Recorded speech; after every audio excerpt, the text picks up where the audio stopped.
KRP 1550 AM ਤੇ ਤੁਹਾਡਾ ਸਵਾਗਤ ਹੈ। ਮੈਂ ਤੁਹਾਡਾ ਮੇਜ਼ਬਾਨ ਹਰਜੀਤ ਸਿੰਘ ਗਿੱਲ। 12:26 ਹੋਏ ਨੇ। ਮੰਗਲਵਾਰ ਦਾ ਦਿਨ ਹੈ, ਵਰਾ 2021 ਦਾ 3 ਚੇਤ ਨਾਨਕਸ਼ੇ ਸੰਮਤ 553। ਨਿੱਘਾ ਹਾਰਦਿਕ ਸਵਾਗਤ ਹੈ ਜੀ। ਅੱਜ ਦੇ ਲੋਕ ਸੱਥ ਦੇ ਵਿੱਚ ਅਹਿਮ ਘਟਨਾਵਾਂ, ਗੱਲਾਂ ਬਾਤਾਂ, ਗੀਤ ਸੰਗੀਤ, ਸੁਲਗ ਦੇ ਮਸਲਿਆਂ ਤੇ ਗੱਲ। ਪਹਿਲੇ ਹਿੱਸੇ 'ਚ ਕੁਝ ਖਬਰਾਂ ਸੁਣਾਉਣਾ। ਦੂਜਾ ਹਿੱਸਾ ਮੰਗਲਵਾਰ ਸਾਡਾ ਇਤਿਹਾਸ, ਜਿਹੜਾ उसकी अगली कड़ी गुरु नानक पातशाह जगत गुरु साहिब दी उदासियां दी गल आपां पिछले हफ्ते तक लैके आए सी ते उदासी पहली दी गलबात शुरू हुई सी। मंगलवार दा दिन उस दे लई रखिया ते मई दे पहले हफ्ते तो घल्लूघारे दे पहले हफ्ते तक 40 दिन ਜਿਹੜੀ ਕੋਸ਼ਿਸ਼ ਮੈਂ ਕਰਨੀ ਆ। ਪਹਿਲਾਂ ਆਪਾਂ 1978 ਤੋਂ ਕਹਾਣੀ ਕਰਦੇ ਸੀ, 78 ਦੇ ਵਿੱਚ ਕੀ ਹੋਇਆ। ਹੁਣ ਆਪਾਂ ਕੋਸ਼ਿਸ਼ ਕਰਾਂਗੇ ਉਹਨਾਂ 40 ਦਿਨਾਂ ਦੇ ਵਿੱਚ ਪੂਰੀ 20ਵੀਂ ਸਦੀ ਦੀ ਉਸ ਰਾਜਨੀਤੀ ਦੀ ਗੱਲ ਕਰਨ ਦੇ ਵੀ ਕਿੱਥੇ ਕਿੱਥੇ ਵਿਗਾੜ, ਕਿਵੇਂ ਕਿਵੇਂ ਵਿਗਾੜ ਹੋਏ, ਕਿਵੇਂ ਕਿਵੇਂ ਚੀਜ਼ਾਂ ਜਿਹੜੀਆਂ ਬਦਲੀਆਂ, ਕਿੱਥੇ ਕਿੱਥੇ ਹੋਈ ਸਾਰੀ 20ਵੀਂ ਸਦੀ ਦੀ। ਗੁਰਦੁਆਰਾ ਸੁਧਾਰ ਲਹਿਰ ਤੋਂ ਲੈ ਕੇ ਉਸਨੂੰ ਆਪਾਂ ਸਿੰਘ ਸਭਾ ਲਹਿਰ, ਗੁਰਦੁਆਰਾ ਸੁਧਾਰ ਲਹਿਰ ਤੇ ਸ਼੍ਰੋਮਣੀ ਕਮੇਟੀ, ਸ਼੍ਰੋਮਣੀ ਅਕਾਲੀ ਦਲ, ਫਿਰ 47 ਤੋਂ ਬਾਅਦ ਦਾ ਸਮਾਂ 78 84 ਘੱਲੂਘਾਰੇ ਤੱਕ ਕੋਸ਼ਿਸ਼ ਕਰੂੰਗਾ। 40 ਦਿਨ ਆਪਾਂ ਰੈਗੂਲਰ ਉਹ ਸ਼ੁਰੂ ਕਰਨੀਆਂ। 1 ਅਪ੍ਰੈਲ ਆਪਣੇ 1 ਮਈ ਤੋਂ ਲੈ ਕੇ 10 ਜੂਨ ਤੱਕ ਕੰਟੀਨਿਊਟੀ ਕਰਨੀ ਆ। ਫਿਰ ਹੁਣ ਉਹਨਾਂ ਦਿਨਾਂ ਦੇ ਵਿੱਚ 40 ਦਿਨ, ਪਿਛਲਾ 1 ਘੰਟਾ ਇਹੀ ਗੱਲ ਕਰਨੀ ਹੈ। ਤੁਸੀਂ ਵੀ ਸ਼ਾਮਲ ਹੋਣਾ। ਮੈਂ ਉਹਨੂੰ ਸਿਲਸਿਲੇਵਾਰ ਉਹਦੇ ਤੇ ਹੁਣ ਕੰਮ ਕਰ ਰਿਹਾ ਤੇ ਮੈਂ ਚਾਹੁੰਦਾ ਕਿ ਹੋਰ ਪਤਾ ਲੱਗੇ ਸਰ, ਕਿਉਂਕਿ ਵਿਸ਼ਲੇਸ਼ਣ ਜਦ ਤੱਕ ਆਪਾਂ ਕਰਦੇ ਨਹੀਂ ਹੋਇਆ ਕੀ ਐਗਜ਼ੈਕਟਲੀ ਤੇ ਕਾਰਨ ਕੀ ਸੀ, ਕਿਹੜੀਆਂ ਚੀਜ਼ਾਂ ਨੇ ਜਿਹੜੀਆਂ ਇੱਕ ਦੇਸ਼ ਦੇ ਵਿੱਚ ਰਹਿੰਦੀ ਹੋਈ ਇੱਕ ਘੱਟ ਗਿਣਤੀ ਨੂੰ ਟਾਰਗੇਟ ਕਰ ਜਾਂਦੀਆਂ ਨੇ, ਉਹਦੇ ਵਿੱਚ ਨਿੱਜੀ ਜਾਂ ਇਸ਼ੂ ਕੀ ਨੇ, ਆਉਣ ਵਾਲੀਆਂ ਪੀੜ੍ਹੀਆਂ ਉਸ ਇਸ਼ੂ ਤੋਂ ਕਿਸ ਤਰ੍ਹਾਂ ਖਿਆਲ ਰੱਖ ਸਕਦੀਆਂ, ਕੋਸ਼ਿਸ਼ ਕਰਾਂਗਾ। ਤੇ ਨੈਸ਼ਨਲਿਜ਼ਮ ਤੇ ਰਾਸ਼ਟਰਵਾਦ ਤੇ ਆਪਾਂ ਗੱਲ ਤੋਰੀ ਹੋਈ ਹੈ, ਉਸ ਦੀ ਵੀ ਅਗਲੀ ਕੜੀ ਵੀਰਵਾਰ ਨੂੰ ਤੁਹਾਡੇ ਸਨਮੁਖ ਕਰਾਂਗਾ। ਇਹ ਰਾਸ਼ਟਰਵਾਦ ਗੋਰਿਆਂ ਦੇ ਸਮੇਂ ਕਿਵੇਂ ਪੈਦਾ ਹੋਇਆ ਬੰਗਾਲ ਦੇ ਵਿੱਚ।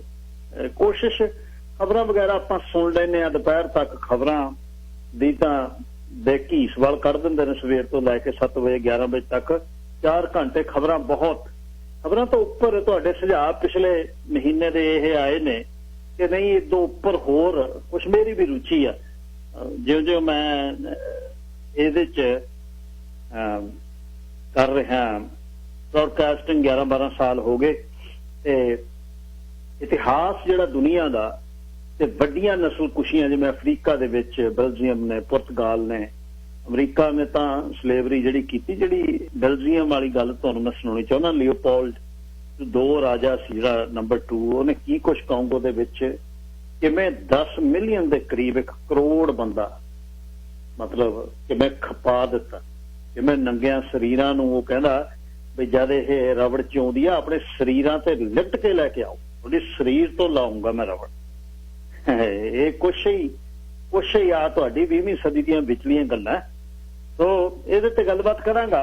ਤੇ ਅੱਜ ਸਾਡੇ ਇਤਿਹਾਸ ਦੀ ਅਗਲੀ ਕੜੀ 604 729 1224 604 729 1224 WhatsApp ਟੈਕਸਟ ਲਈ ਸੁਝਾਅ ਕੋਈ ਜੇ ਤੁਸੀਂ ਵੀ ਵਾਕਈ ਆਪਾਂ 1 ਮਈ ਤੋਂ ਇਸ ਨੂੰ ਸ਼ੁਰੂ ਕਰੀਏ ਜਾਂ ਜੂਨ ਦੇ ਪਹਿਲੇ 10 ਦਿਨ ਬਹੁਤ ਨੇ, ਇਸ ਨੂੰ ਤੁਸੀਂ ਫੇਸਬੁੱਕ ਤੇ ਵੀ ਲਿਖ ਦਿਓ, ਮੈਸੇਜ ਵੀ ਭੇਜ ਦਿਓ, ਫਿਰ ਮੈਂ ਉਸ ਤਰ੍ਹਾਂ ਹੀ ਕਰ ਲੂੰ। ਮੈਂ ਨਿੱਜੀ ਤੌਰ ਤੇ ਜੇ ਸੋਚਿਆ ਕੁਛ ਤਾਂ, ਕਿਉਂਕਿ ਡੀਟੇਲ ਦੇ ਵਿੱਚ ਮੈਂ ਗੱਲ ਉਸ ਕਰਨੀ ਚਾਹੁੰਦਾ, ਇੱਕ ਅਧਿਆਇ ਤੇ ਇੱਕ ਦਿਨ, ਕਿਉਂਕਿ 1 ਘੰਟੇ ਦੇ ਵਿੱਚ 35 ਮਿੰਟ ਹੁੰਦੇ ਆ। 35 ਮਿੰਟ ਤੁਹਾਡੀਆਂ ਕਾਲਸ ਮੈਂ ਗੱਲਬਾਤ ਕਰਾਂਗਾ, ਕੋਸ਼ਿਸ਼ ਕਰਾਂਗੇ। ਸ਼ੇਰੇ ਪੰਜਾਬ KRPRadio.com ਤੇ ਪ੍ਰੋਗਰਾਮ ਚੱਲ ਰਿਹਾ ਤੇ ਰਹਿ ਜਾਂਦਾ ਜਦ ਲੋਕ ਸੱਤ ਨੂੰ ਪਾ ਦਿੰਦੇ ਨੇ।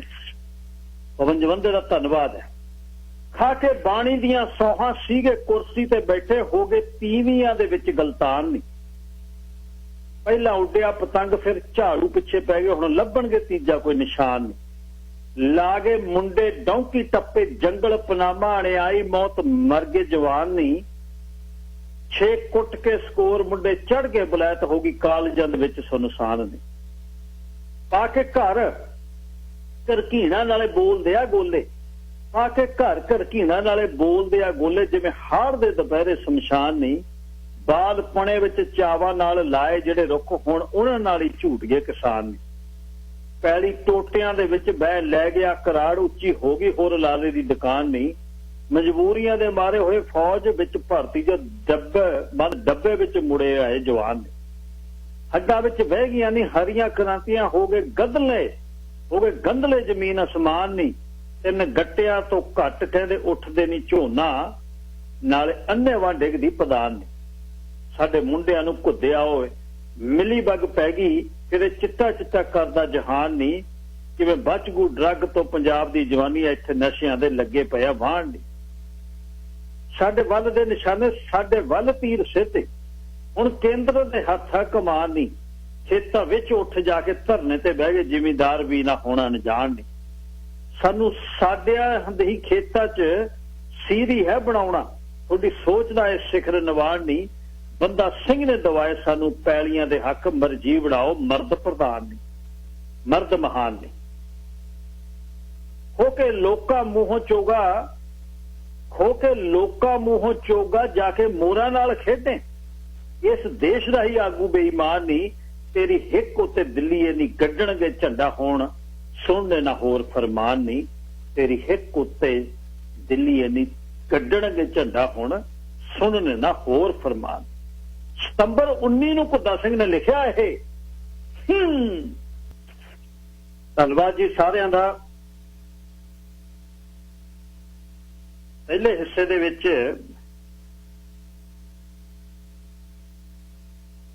ਗੱਲ ਆਪਾਂ ਜਿਹੜੀ ਕਰਨੀ ਹੈ ਉਹ ਇਹ ਹੈ ਕਿ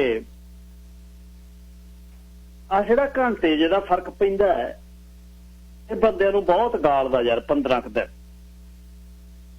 ਚੰਗਾ ਭਲਾ ਟਿਕਦਾ ਬੰਦਾ ਮਸਾਂ ਸਰੀਰ ਅਗਲਾ ਸੂਤ ਕਰਦਾ 5-4 ਮਹੀਨੇ ਜਾਨੂੰ ਸਿਆਪਾ ਹੋਰ ਛੇੜ ਦਿੰਦੇ ਉਹ ਟੋਰਾਂਟੋ ਵਾਲਾ ਜਿਹੜਾ ਕਮਨ ਬੇਬੀ ਵਾਲਾ ਉਹ ਕਹਿੰਦਾ ਸਿੱਧਾ ਹੀ ਖਿਆਲ ਰੱਖਿਆ ਕਰੋ ਜਦ ਕਰੂੰਬਲਾਂ ਨਿਕਲਦੀਆਂ ਨੇ ਘੰਟਾ ਵੱਧਦਾ ਜਦ ਪੱਤੇ ਝੜਦੇ ਆ ਘੰਟਾ ਘਟਦਾ ਉਹਨੇ ਸਿੱਧਾ ਹਿਸਾਬ ਲਾਇਆ ਹੈ ਤੇ ਜਦ ਘਟਦਾ ਪਤਝੜ ਦੇ ਵਿੱਚ ਜੱਤ ਆ ਜਾਂਦਾ ਸੂਤ ਕੰਮ ਅਗਲਾ ਕਹਿੰਦਾ ਘੰਟਾ ਵੱਧ ਮਿਲ ਗਿਆ ਹਿਸਾਬ ਲਾਈ ਜਾਂਦਾ 6 ਵਜੇ ਵਾਲਾ ਅਲਾਰਮ ਹਲੇ ਤਾਂ 5 ਵਜੇ ਘੰਟਾ ਚਲੇ ਗਿਆ ਜਿਆਦਾ ਘੰਟਾ ਵੱਧਦਾ ਇਹ ਬੰਦੇ ਨੂੰ ਸੂਤ ਨਹੀਂ ਹੋਣ ਦਿੰਦਾ ਮਹੀਨਾ ਘੱਟੋ ਘੱਟ ਪਤਾ ਨਹੀਂ ਕੀ ਉਹਦੇ ਸੈੱਟ ਬੈਠਾ ਹੁੰਦਾ ਕਿਉਂਕਿ ਦੂਜੇ ਪਾਸੇ ਤੁਰਿਆ ਹੋਇਆ ਅਗਲਾ 2 ਘੰਟੇ ਦਾ ਫਰਕ ਪਾ ਲੈਂਦਾ ਹੁਣ 5 ਵਜੇ ਜਦ ਅਲਾਰਮ ਮਾਰਦਾ ਹਾਕਾਂ ਵੀ ਉੱਠ ਤੇ ਜਦ ਵੱਜੇ ਹੁੰਦੇ ਨੇ 4 ਦਿਮਾਗੀ ਤੌਰ ਤੇ ਜਿਵੇਂ ਪੰਜਾਬੀ ਬੰਦੇ ਕਹਿੰਦੇ ਮੈਂਟਲੀ ਪ੍ਰਿਪੇਅਰ ਨਹੀਂ ਹੋਇਆ ਯਾਰ 4 ਵਜੇ 28 ਜਾਂਦਾ ਟਾਈਮ ਪੀਸ ਹੋਈਆਂ ਬਹੁਤ ਔਖਾ ਪਿੰਡਾਂ ਦੇ ਵਿੱਚ ਟਾਈਮ ਪੀਸ ਬਹੁਤ ਘੱਟ ਹੁੰਦੇ ਅੱਗੇ ਪੁਰਾਣੇ ਸਮੇਂ 'ਚ ਜੇ ਕਿਤੇ ਖੰਡ ਪਾਠ ਹੋਣਾ ਖੰਡ ਪਾਠ ਤੋਂ ਪਹਿਲੇ ਦਿਨ ਅਗਲਾ ਕਹਿੰਦਾ ਟਾਈਮ ਪੀਸ ਤਾਂ ਲੱਭ ਕੇ ਲਿਆਓ ਯਾਰ ਕਿਤੋਂ ਜਿਹੜਾ ਗੱਭੇ ਟਿਕ ਟਿਕ ਬੋਲਣ ਵਾਲਾ ਹੋਵੇ 5-7-10 ਘਰਾਂ 'ਚ ਅਖਬਾਰ 'ਚ ਇੱਕ ਅੱਧਾ ਹੁੰਦਾ ਤੇ ਉਹਨੂੰ ਲਿਆਉਂਦੇ ਉਹਦਾ ਚਾਬੀ ਨਾ ਭੁੱਲ ਜਿਓ ਜਿਹੜਾ ਧੂਫੀਆ ਬੈਠਾ ਹੁੰਦਾ ਉਹ ਧੂਫ ਦੇ ਨਾਲ ਹੀ ਘੰਟੇ ਬਾਅਦ ਉੱਠਦਾ ਚਾਬੀ ਮਰੋੜ ਦਿੰਦਾ ਚਰ ਉਹਨੂੰ ਕਰਨ ਲਓ ਜੇ ਬੜਾ ਟਾਈਮ ਵੱਧ ਜਾਂਦਾ ਗਿਆਨੀ ਜੀ ਕੋਲ ਕਹਿੰਦਾ ਵੀ ਘੰਟੀ ਪੂਰੀ ਰੱਖ ਦਿਓ ਕੋਲ ਘੰਟੀ ਖੜਕਾਉਂਦੇ ਫਿਰ ਗਿਆਨੀ ਜੀ ਵੀ ਟਾਈਮ ਉੱਪਰ ਹੋ ਗਿਆ ਯਾਰ ਬੰਦਾ ਲਿਆਓ ਸੱਦ ਕੇ ਉਹ ਟਾਈਮ ਪੀਸ ਮਸਾਂ ਹੀ ਇੱਕ ਅੱਧਾ ਹੁੰਦਾ 10 ਘਰਾਂ 'ਚ ਤੇ ਉਹਨੂੰ ਲਿਆਉਂਦੇ ਫਿਰ ਮੰਗ ਮੈਂ ਕੱਲ ਹੁੰਦੀ ਤੇ ਖੰਡ ਪਾਠ ਦੇ ਸਮੇਂ ਬੀਬੀਆਂ ਵਿਚਾਰ ਕਰਦੇ ਜਿਹਨਾਂ ਦੇ ਖੰਡ ਹੁੰਦਾ ਚੰਗਾ ਭਾਈ ਚੰਗੇ ਸਮੇਂ ਲੈ ਕੇ ਚੱਲਿਆ ਲੈ ਜਾਓ ਮੋੜ ਜਿਓ ਤੇ ਇਹ ਘੰਟਾ ਨਾ ਬਹੁਤ ਬਰਾਨ ਕਰਦਾ ਯਾਰ ਆਹ 1 ਮਹੀਨਾ ਨਾ ਮਾਰਚ ਦਾ ਇਉਂ ਹੀ ਲੰਘ ਜਾਣਾ ਬੰਦੇ ਦਾ ਪੁੱਠੇ ਸਿੱਧੇ ਹੋ ਕੇ ਤੇ ਇਹਦੇ 'ਚ ਬਹੁਤ ਚਿਰ ਘੱਟੋ ਘੱਟ 15 ਦਿਨ ਬੰਦੇ ਸੂਤ ਨਹੀਂ ਆਉਂਦੇ ਨੀਂਦ ਹੀ ਨਹੀਂ ਸੂਤ ਆਉਂਦੀ ਨੀਂਦ ਹੀ ਨਹੀਂ ਗੱਲ ਉਹ ਕਹਿੰਦਾ ਯਾਰ ਘੰਟਾ ਵੱਧ ਗਿਆ ਰਾਤ ਨੂੰ ਉਹਨੂੰ 9 ਵਜੇ ਜੇ 10:30 ਵਜੇ ਸੌਣ ਦਾ ਟਾਈਮ ਨਾਲ ਯਤਨ ਕਰਦੇ ਆ ਬੰਦਾ ਵੀ 10 ਵਜੇ ਪੈਣਾ ਜਾਂ 9 ਵਜੇ ਰਾਤ ਨੂੰ ਆਉਂਦੀ ਨਹੀਂ, ਸਵੇਰੇ ਖੁੱਲਦੀ ਨਹੀਂ। ਕਈ ਕਿਸਮਤ ਵਾਲੇ ਆ 5-7% ਜਿਹੜੇ 8-9 ਵਜੇ 10 ਵਜੇ ਉੱਠਦੇ ਆ ਤੇ ਉਹਦੇ ਬਾਅਦ ਜਿਮ ਜਾਇਆ। ਜਿਮ ਵਾਲੇ ਤੋਂ ਬਾਅਦ ਬਹੁਤ ਵਾਰ ਨਾ ਰਿਟਾਇਰਡ ਬੰਦੇ ਕੰਮ ਕਰਨ ਦਾ ਬਹਾਨਾ ਜਿਹਾ ਲੱਭ ਕੇ ਉਹ ਕਹਿੰਦਾ ਸਮਾਂ ਹੀ ਨਹੀਂ ਪੂਰਾ ਹੁੰਦਾ, ਕੰਮ ਤਾਂ ਕਰਨਾ ਪੈਣਾ ਹੈ। ਕੰਮ ਤੇ ਬਾਈ ਜੇ ਟਾਈਮ ਲੱਗਦਾ ਨਹੀਂ, 65 ਸਾਲ ਤੋਂ ਉੱਪਰ ਵੀ ਕਈ ਕੰਮ ਕਰਦੇ ਆ, ਕਰੀ ਜਾਂਦੇ ਆ, ਕੋਈ ਖੇਤਾਂ 'ਚ ਤੁਰਿਆ ਫਿਰਦਾ, ਕੋਈ ਕਿਤੇ ਤੁਰਿਆ ਫਿਰਦਾ, ਕੋਈ ਟਾਈਮ ਨਹੀਂ ਲੱਗਦਾ। ਟਾਈਮ ਤੁਸੀਂ ਕਹਿੰਦੇ ਟਾਈਮ ਤਾਂ ਦਿਹਾੜੀ 'ਚ ਕੰਮ ਕਰਨ ਵਾਲੇ ਇੰਨੇ ਨੇ ਬੰਦੇ ਦੇ ਕੋਲ, ਉਹਨੂੰ ਕੰਮ ਦੀ ਲੋੜ ਨਹੀਂ ਹੈ। ਜਦ ਤੁਸੀਂ 65 ਹੋ ਗਏ, $40 ਦਿਹਾੜੀ 50 ਦੇਣ ਲੱਗੀ ਸਰਕਾਰ, ਅੱਬਲਾ ਤਾਂ 80 ਉਹਨੇ ਬੀਬੀਆਂ ਨੂੰ ਕਿਹੜਾ 40 ਤੁਸੀਂ ਦਿੰਦੇ ਹੋ, 80 ਤੁਹਾਡੇ ਕੋਲ ਨੇ। ਤੇ ਟਾਈਮ ਐਡੇ ਵਧੀਆ ਦੇਸ਼ ਦੇ ਵਿੱਚ ਤੁਰਨ ਫਿਰਨ ਨੂੰ, ਜਿਮ ਜਾਣ ਨੂੰ, ਆਥਣੇ ਕਿਤੇ ਸੋਸ਼ਲ ਗੁਰਦੁਆਰਾ ਸਾਹਿਬ ਜਾ ਕੇ 10 ਕੁਰਸੀਆਂ ਢਾਹ ਕੇ ਬਹਿਣ ਨੂੰ, ਉੱਥੇ ਇਲਾਕਾ ਵੰਡ ਕੇ ਨਾ ਬੈਠਿਆ ਕਰੋ ਵੀ ਉਹ ਦੁਆਬੇ ਵਾਲੇ ਬੈਠੇ ਆ, ਅਸੀਂ ਇੱਥੇ ਮਾਲਵੇ ਵਾਲੇ ਬੈਠੇ ਆ, ਪਰਲੇ ਬੰਨੇ ਮਾਝੇ ਵਾਲੇ ਬੈਠੇ ਆ, ਜਾਂ ਜਿਹੜੀ ਹੈ ਖੇ ਨਾ ਉਡਾਇਆ ਕਰੋ, ਸਭ ਰਲ ਕੇ ਬਹਿ ਜਾ ਕਰੋ। ਤੇ ਇਹ ਜਿਹੜਾ ਜ਼ਿੰਦਗੀ ਤੁਸੀਂ ਕਹਿੰਦੇ ਰਿਟਾਇਰਮੈਂਟ ਹੋਵੇ ਤਾਂ ਸਹੀ, ਬਹੁਤ ਬੰਦਿਆਂ ਦੀਆਂ ਉਹ ਬਹਾਨਾ ਅਸਲ ਉਹ ਕੁਛ ਨਹੀਂ ਹੈ। ਉਹ ਰੇਲ ਬਣੀ ਹੋਈ ਹੈ ਜਿਹੜੀ ਨਾ ਮਤਲਬ 5 ਪੂਰੇ ਨਹੀਂ ਹੁੰਦੇ, ਉਹ ਤੰਗ ਕਰਦੇ। ਦਿਹਾੜੀ ਵਿੱਚੇ ਪੈਨਸ਼ਨਾਂ ਵਿੱਚੇ ਕੈਸ਼ ਕੰਮ ਬੰਦੇ ਨੂੰ ਜ਼ਿੰਦਗੀ ਦੇ ਵਿੱਚ 65 ਤੋਂ ਬਾਅਦ ਜ਼ਿੰਦਗੀ ਦੇ ਸਾਲ ਮਿੱਤਰਾ 12-15 ਹੀ ਨੇ। 50 ਵਾਲੇ ਵੀ ਸੋਚ ਲਓ ਆਪਣੀਆਂ ਵੀ 20 ਗਰਮੀਆਂ ਰਹਿ ਗਈਆਂ। ਇਹਦੇ 'ਚ ਤੁਸੀਂ ਪੰਜਾਬ ਦਾ ਗੇੜਾ ਅਕਤੂਬਰ ਨਵੰਬਰ 'ਚ ਜਾਓ, 5-7 ਮਹੀਨੇ 5-4 ਉੱਥੇ ਰਹੋ, ਚੰਗੇ ਉੱਥੇ 5-7 ਮਹੀਨੇ ਇੱਥੇ ਆਓ। ਜਵਾਕ ਜੱਲਿਆਂ ਨੂੰ ਕਹੋ ਵੀ ਭਾਈ ਆਪਣਾ ਜਿਵੇਂ ਮਰਜ਼ੀ ਸਾਰੋ ਕਰੋ, ਸਾਡਾ ਨਹੀਂ ਕੰਮ ਹੈਗਾ ਹਾਂ ਤੀਜੀ ਪੀੜ੍ਹੀ ਤੁਹਾਡੀ ਪਾਲਣ ਦੀ, ਆਪਣੇ ਪਾਲੋ ਨਾ ਪਾਲੋ, ਘੱਟ ਕਰੋ ਵੱਧ ਕਰੋ, ਹੁਣ ਮਰਨਾ। ਇਸ ਗੱਲ ਤੇ ਆ ਕੇ ਖੜਨਾ ਚਾਹੀਦਾ।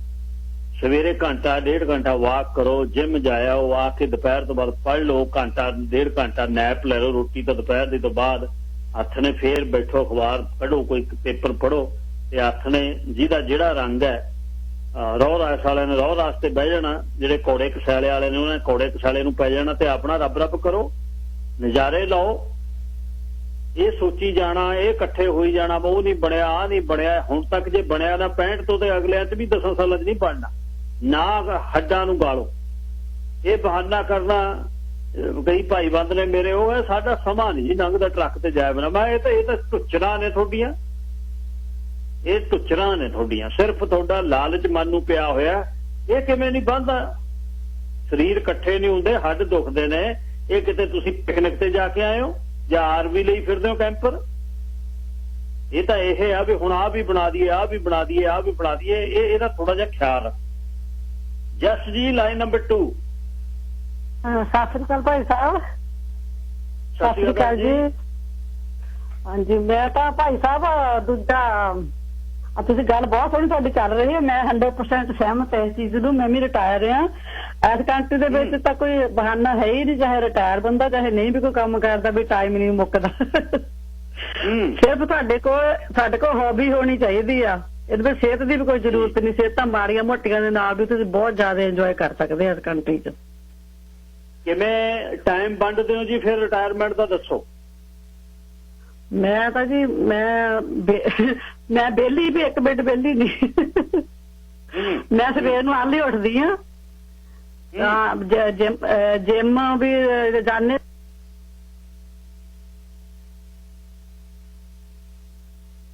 ਹੈਲੋ, ਸੌਰੀ ਦੱਬੋ ਕੇ ਤੇ ਆਪਣਾ ਮੈਂ ਕਿਹਾ ਬਾਕ ਬੂਕ ਕਰਿਆ ਹੁੰਦਾ, ਖਾਣੇ ਪੀਣੇ ਕਰ ਲਏ ਆਪਣੇ, ਹਨਾ। ਹੈਲੋ ਜੀ, ਸੁਣਦਾ? ਸੁਣ ਰਿਹਾ। ਤਾਂ ਫੇਰ ਬਸ 12-1 ਵੱਜ ਜਾਂਦਾ, ਫਿਰ ਤੁਹਾਡਾ ਲੰਚ ਦਾ ਹੋ ਜਾਂਦਾ ਹੈ। ਉਦੋਂ ਬਾਅਦ ਦੇ ਵਿੱਚ ਹੁਣ ਧੁੱਪਾਂ ਆ ਗਈਆਂ, ਧੁੱਪੇ ਬਹਿ ਜਾ ਕਰਨਾ ਬਾਹਰ, ਨਹੀਂ ਤਾਂ ਕਿਤੇ ਪਾਰਕ ਨੂੰ 2 ਜਣੇ ਚੱਲ ਜਾਂਦੀਆਂ ਹੁੰਦੀਆਂ ਸੀ। ਤਾਂ ਉਸ ਤੋਂ ਬਾਅਦ ਸਾਡੇ ਆਪਣੇ ਜਿਹੜੀ ਲੇਡੀਜ਼ ਇਹਨਾਂ ਦਾ ਟਾਈਮ ਤਾਂ ਬਹੁਤ ਸੋਹਣਾ ਲੰਘਦਾ ਹੈ। ਆਪਣਾ ਕੁੱਕ ਕਰ ਲਿਆ, ਖਾਣਾ ਪੀਣਾ ਬਣਾ ਲਿਆ, ਉਹ ਸੋਇੰਗ ਮਸ਼ੀਨ ਰੱਖੀ ਉਹ ਟੇਬਲ ਤੇ, ਇਹਦੇ ਤੇ ਮਾੜਾ ਮੋਟਾ ਕੁਛ ਕਰ ਲਿਆ। ਉਦੋਂ ਬਾਅਦ 1 ਘੰਟਾ ਸਕਰੀਨ ਦਾ ਮੇਰਾ ਹੁੰਦਾ ਆ। ਉਹਦੇ ਵਿੱਚ ਮੈਂ ਜਿੱਦਾਂ ਥੋੜਾ ਬਹੁਤਾ ਕੁਛ ਵੀ ਕਰਨਾ, ਚਾਹੇ ਮੈਡੀਟੇਸ਼ਨ ਕਰਨਾ ਕਰ ਲਈ, ਚਾਹੇ ਕੋਈ ਗੇਮਾਂ ਵਗੈਰਾ ਖੇਡ ਲਈਆਂ। ਬਸ ਟਾਈਮ ਤਾਂ ਬਹੁਤ ਜ਼ਿਆਦਾ ਹੌਬੀ ਹੋਣੀ ਚਾਹੀਦੀ ਜੀ। ਬਸ ਮੈਂ ਤਾਂ ਇਹ ਕਹੂੰਗੀ ਆਪਣੇ ਗ੍ਰੈਂਡ ਚਿਲਡਰਨ ਨਾਲ ਟਾਈਮ ਇਹਨਾਂ ਨੂੰ ਇੱਧਰ ਉੱਧਰ ਕਿਤੇ ਲੈ ਗਏ। ਇਹ ਤਾਂ ਟਾਈਮ ਦਾ ਤਾਂ ਪਤਾ ਵੀ ਨਹੀਂ ਲੱਗਦਾ। ਹੌਬੀ ਬਸ ਚਾਹੀਦੀ, ਸਾਨੂੰ ਨਿਕਲਣਾ ਪੈਣਾ ਬਾਹਰ। ਕਈ ਲੋਕੀ ਬਾਹਰ ਨਹੀਂ ਨਿਕਲਦੇ ਨੇ, ਉਹਨਾਂ ਦਾ ਟਾਈਮ ਨਹੀਂ ਪਾਸ ਹੁੰਦਾ। ਕਿਸੇ ਭੈਣ ਭਾਈ ਨਾਲ ਗੱਲ ਕਰ ਲਓ, ਆ ਜੂਮ ਤੇ ਬੜਾ ਕੁਝ ਚੱਲ ਰਿਹਾ ਜੀ। ਹੁਣ ਤਾਂ ਅਸੀਂ ਵਰਕਸ਼ਾਪ ਜੂਮ ਤੇ ਵਰਕਸ਼ਾਪ ਚਲਾਈ ਦੀਆਂ, ਕਈ ਡਾਇਵਰਸਿਟੀ ਦਾ ਪਿੱਛੇ ਰਹਿਣਾ ਦਾ ਕਿੱਦਾਂ ਹਨਾ, ਬਹੁਤ ਜ਼ਿਆਦਾ ਚੀਜ਼ਾਂ ਚੱਲੀਆਂ ਆ ਤੇ ਬਹੁਤ ਸੋਹਣਾ ਟਾਈਮ ਲੰਘਦਾ। ਤਾਂ ਬਾਕੀ ਹੁਣ ਤੁਹਾਡੇ ਨਾਲ ਇੱਕ ਮਿੰਟ ਹੋਰ ਗੱਲ ਕਰਨੀ ਸੀ ਮੈਂ, ਤੁਸੀਂ ਕਰ ਲਓ ਪਹਿਲਾਂ। ਪੰਜਾਬ ਦਾ ਟ੍ਰਿਪ ਲੱਗਦਾ ਜੀ ਫਿਰ ਠੰਡ 'ਚ? ਨਹੀਂ ਜੀ, ਅਸੀਂ ਉੱਧਰ ਨਹੀਂ ਸਾਡਾ ਹੈ, ਮਤਲਬ ਕੁਛ ਉੱਥੇ ਤਾਂ ਸਾਡਾ ਕੁਝ ਵੀ ਹੈ ਨਹੀਂ ਗਾ, ਹੈ ਨਾ। ਉਹਦੇ ਬਾਰੇ ਤਾਂ ਫਿਰ ਮੈਂ ਇਸ ਵੇਲੇ ਕੋਈ ਕਮੈਂਟ ਨਹੀਂ ਕਰਨਾ ਚਾਹੁੰਦੀ, ਹੈ ਨਾ। ਹਾਂਜੀ, ਅਸੀਂ ਗਏ ਹਾਂ ਤਾਂ ਜਿਹਦੇ ਵਿੱਚ ਜਾਂਦੇ ਰਹੇ, ਕਦੇ 10 ਸਾਲ ਬਾਅਦ, ਕਦੇ 12 ਸਾਲ ਬਾਅਦ ਜਾਂਦੇ ਗੇੜੇ ਲੱਗਦੇ ਰਹੇ ਨਾ। ਅੱਛਾ, ਦੂਜਾ ਮੇਰਾ ਗੱਲ ਇਹ ਮੈਂ ਤੁਹਾਨੂੰ ਕਰਨੀ ਸੀ, ਮੈਂ ਤੁਸੀਂ ਸ਼ੇਰੇ ਪੰਜਾਬ 'ਚ ਵੀ ਕੰਮ ਕਰਦੇ ਹੋ ਨਾ? ਜੀ ਜੀ ਜੀ। ਤਾਂ ਉਹ ਮੈਨੂੰ ਕਿਸੇ ਨੇ ਦੱਸਿਆ, ਮੈਂ ਤਾਂ ਸੁਣਿਆ ਨਹੀਂ, ਰੇਡੀਓ ਸੁਣਨੀ ਹੋਇਆ ਮੈਂ ਤਾਂ ਸਵੇਰੇ, ਵੀ ਆਪਣਾ ਕਹਿੰਦੇ ਵੈਕਸੀਨ ਬਾਰੇ ਤੁਸੀਂ ਕੋਈ ਖਬਰ ਦਿੱਤੀ ਆ। ਕਾਹਦੀ ਹੈ ਜੀ, ਦੱਸੋ, ਪੁੱਛੋ। ਮੈਨੂੰ ਪਤਾ ਹੀ ਨਹੀਂ ਇਨਫੋਰਮੇਸ਼ਨ ਤਾਂ, ਕਿਸੇ ਨੇ ਦੱਸਿਆ ਵੈਕਸੀਨ ਵੀ ਵੱਧ ਆ ਉਹਨਾਂ ਕੋਲ ਐਕਸਟਰਾ ਵੀ ਲੱਗ ਸਕਦੀ ਜੇ ਕਿਸੇ ਨੇ ਲਵਾਉਣੀ ਆ ਤਾਂ। ਨਹੀਂ ਜੀ, ਉਮਰ ਦੇ ਹਿਸਾਬ ਨਾਲ ਹੀ ਲੱਗਦੀ ਹੈ ਜੀ। ਹੁਣ ਤੁਸੀਂ ਆਪਣੇ ਡਾਕਟਰ ਨੂੰ ਪੁੱਛਿਓ, ਜਿਹੜੀ ਬੁਕਿੰਗ ਹੁੰਦੀ ਹੈ, ਜਿਹੜੀ ਉਮਰ। ਨਹੀਂ, ਉਹ ਤਾਂ ਮੈਂ ਕਰ ਲੈਣੀ, ਉਹ ਤਾਂ ਕਰ ਲੈਣਾ ਮੈਂ ਸਾਰਾ ਕੁਝ, ਮੈਨੂੰ ਪਤਾ, ਮੈਂ ਡੇਟਾਂ ਲਿਖੀਆਂ ਸਾਰਾ ਕੁਝ। ਮੈਨੂੰ ਕਿਸੇ ਦਾ ਦੱਸਿਆ ਸੀ, ਭੈਣ ਦਾ ਫੋਨ ਆਇਆ ਸੀ, ਉਹ ਕਹਿੰਦੇ ਵੀ ਸ਼ੇਰੇ ਪੰਜਾਬ ਤੇ ਉਹਨਾਂ ਨੇ ਕੁਝ ਦੱਸਿਆ ਵੀ ਤੁਹਾਡੇ ਕੋਲ ਉਹਨਾਂ ਕੋਲ ਐਕਸਟਰਾ ਵੀ ਹੈਗੀ ਆ ਵੈਕਸੀਨ, ਵੀ ਜੇ ਕਿਸੇ ਨੇ ਲਵਾਉਣੀ ਤਾਂ ਕੁਝ, ਬਟ ਸਮਥਿੰਗ ਲਾਈਕ ਦੈਟ। ਨਹੀਂ ਜੀ, ਨਹੀਂ ਰੋਂਗ ਆ। ਮੈਂ ਮੇਕ ਸ਼ੋਰ ਕਰਨ ਨੂੰ ਫੋਨ ਕੀਤਾ ਸੀ। ਥੈਂਕ ਯੂ ਜੀ ਬਹੁਤ ਬਹੁਤ ਭਾਈ ਸਾਹਿਬ ਟਾਈਮ ਦੇਣ ਦਾ। ਧੰਨਵਾਦ ਭੈਣ ਜੀ, ਧੰਨਵਾਦ ਬਹੁਤ। ਦੇਖੋ, ਨਹੀਂ ਖੈਰ, ਇਹ ਤਾਂ ਗੱਲ ਹੈ, ਬੀਬੀਆਂ ਦਾ ਟਾਈਮ ਬੀਬੀਆਂ ਕੱਢ ਲੈਂਦੀਆਂ, ਬੀਬੀਆਂ ਨੂੰ ਘਰੇ, ਪਰ ਉਹਦੇ 'ਚ ਵੀ ਹਾਰਮਨੀ ਘਰ ਦੇ ਵਿੱਚ ਚਾਹੀਦੀ ਹੈ। ਰਿਟਾਇਰਮੈਂਟ ਤੁਹਾਡੀ ਤਾਂ ਹੀ ਹੈ ਜੇ ਤੁਸੀਂ ਸਿਆਣਪ ਨਾਲ ਆਪਣੀ ਜ਼ਿੰਦਗੀ ਦੇ ਆਰਾਮ ਦੇ ਵਰੇ ਕੱਢਣੇ, ਜੇ ਤੁਹਾਨੂੰ ਪਤਾ ਹੋਵੇ ਮੈਂ ਕੀ ਕਰਨਾ, ਮੈਂ ਕੀ ਨਹੀਂ ਕਰਨਾ। ਜੇ ਤੁਸੀਂ ਪਹੁੰਚੇ ਮਾਰਨੇ ਨੇ, ਹਰ ਜਗ੍ਹਾ ਪੰਗੇ ਲੈਣੇ ਨੇ, ਫਿਰ ਉਹ ਵੀ ਨਹੀਂ ਹੈ। ਇੱਕ ਤਾਂ ਗੱਲ ਸਮਝੋ ਨਾ ਤੁਸੀਂ, ਵੀ ਜੇ ਸਾਰੀ ਜ਼ਿੰਦਗੀ ਹੁਣ ਕਰਤੀ, ਹੁਣ ਤੱਕ ਤੁਸੀਂ ਸਾਰਾ ਕੁਝ ਅਚੀਵ ਕਰਤਾ, ਹੁਣ 70ਵਿਆਂ 'ਚ ਆ ਕੇ 75ਵਿਆਂ 'ਚ ਆ ਕੇ ਤੁਸੀਂ ਕੀ ਕਰਨਾ ਚਾਹੁੰਦੇ ਹੋ? ਉਨਾ ਕੁ ਕਰੋ ਜਿੰਨਾ ਕੁ ਪਰਿਵਾਰ ਚੱਲਦਾ, ਉਨੀ ਕੁ ਗੱਲ ਕਰੋ ਜਿੰਨਾ ਕੁ ਪਰਿਵਾਰ ਤੁਹਾਡੇ ਨਾਲ ਗੱਲ ਕਰਨੀ ਚਾਹੁੰਦਾ। ਜਿਹੜਾ ਖਲਜਗਣ 'ਚ ਪੈਣਾ ਨਾ, ਹਰ ਗੱਲ ਦੇ ਵਿੱਚ ਗੱਲ ਕਰਨੀ, ਹਰ ਇਸ਼ੂ ਤੇ ਬੋਲਣਾ, ਤੁਹਾਡਾ ਕੋਈ ਫਾਇਦਾ ਤਾਂ ਹੈ ਨਹੀਂ। ਔਰ ਸਾਨੂੰ ਵੀ ਚਾਹੀਦਾ ਵੀ ਅਸੀਂ ਹਰ ਇੱਕ ਗੱਲ ਮਾਪਿਆਂ ਨਾਲ, ਜਿਹੜੀ ਸਾਡੀ ਬਾਹਰ ਦੀ ਆ, ਪੈਸੇ ਧੇਲੇ ਦੀ, ਕਿਤੇ ਕੋਈ ਤੰਗੀ ਤੁਰਸੀ ਦੀ ਗੂਠਾ ਲਾਉਣ ਦੀ, ਉਹ ਨਾ ਕਰੋ। ਬਜ਼ੁਰਗ ਜਿਹੜੇ ਨੇ ਫਿਕਰ 'ਚ ਜਾਂਦੇ ਆ, ਉਹ ਹਰ ਵਾਰ ਫਿਕਰ ਕਰਦੇ ਵੀ ਆਹ ਕਿਵੇਂ ਹੋਆ, ਕਿਵੇਂ, ਕਿਉਂਕਿ ਇਹਨਾਂ ਨੇ ਜਿਹੜੀ ਆਪਣੀ ਜ਼ਿੰਦਗੀ ਕੱਢੀ ਆ, ਉਹਦੇ ਵਿੱਚ ਇਹਨਾਂ ਨੇ ਕਰਜ਼ੇ ਕੁਰਜ਼ੇ ਨਹੀਂ ਵੇਖੇ ਹੋਏ।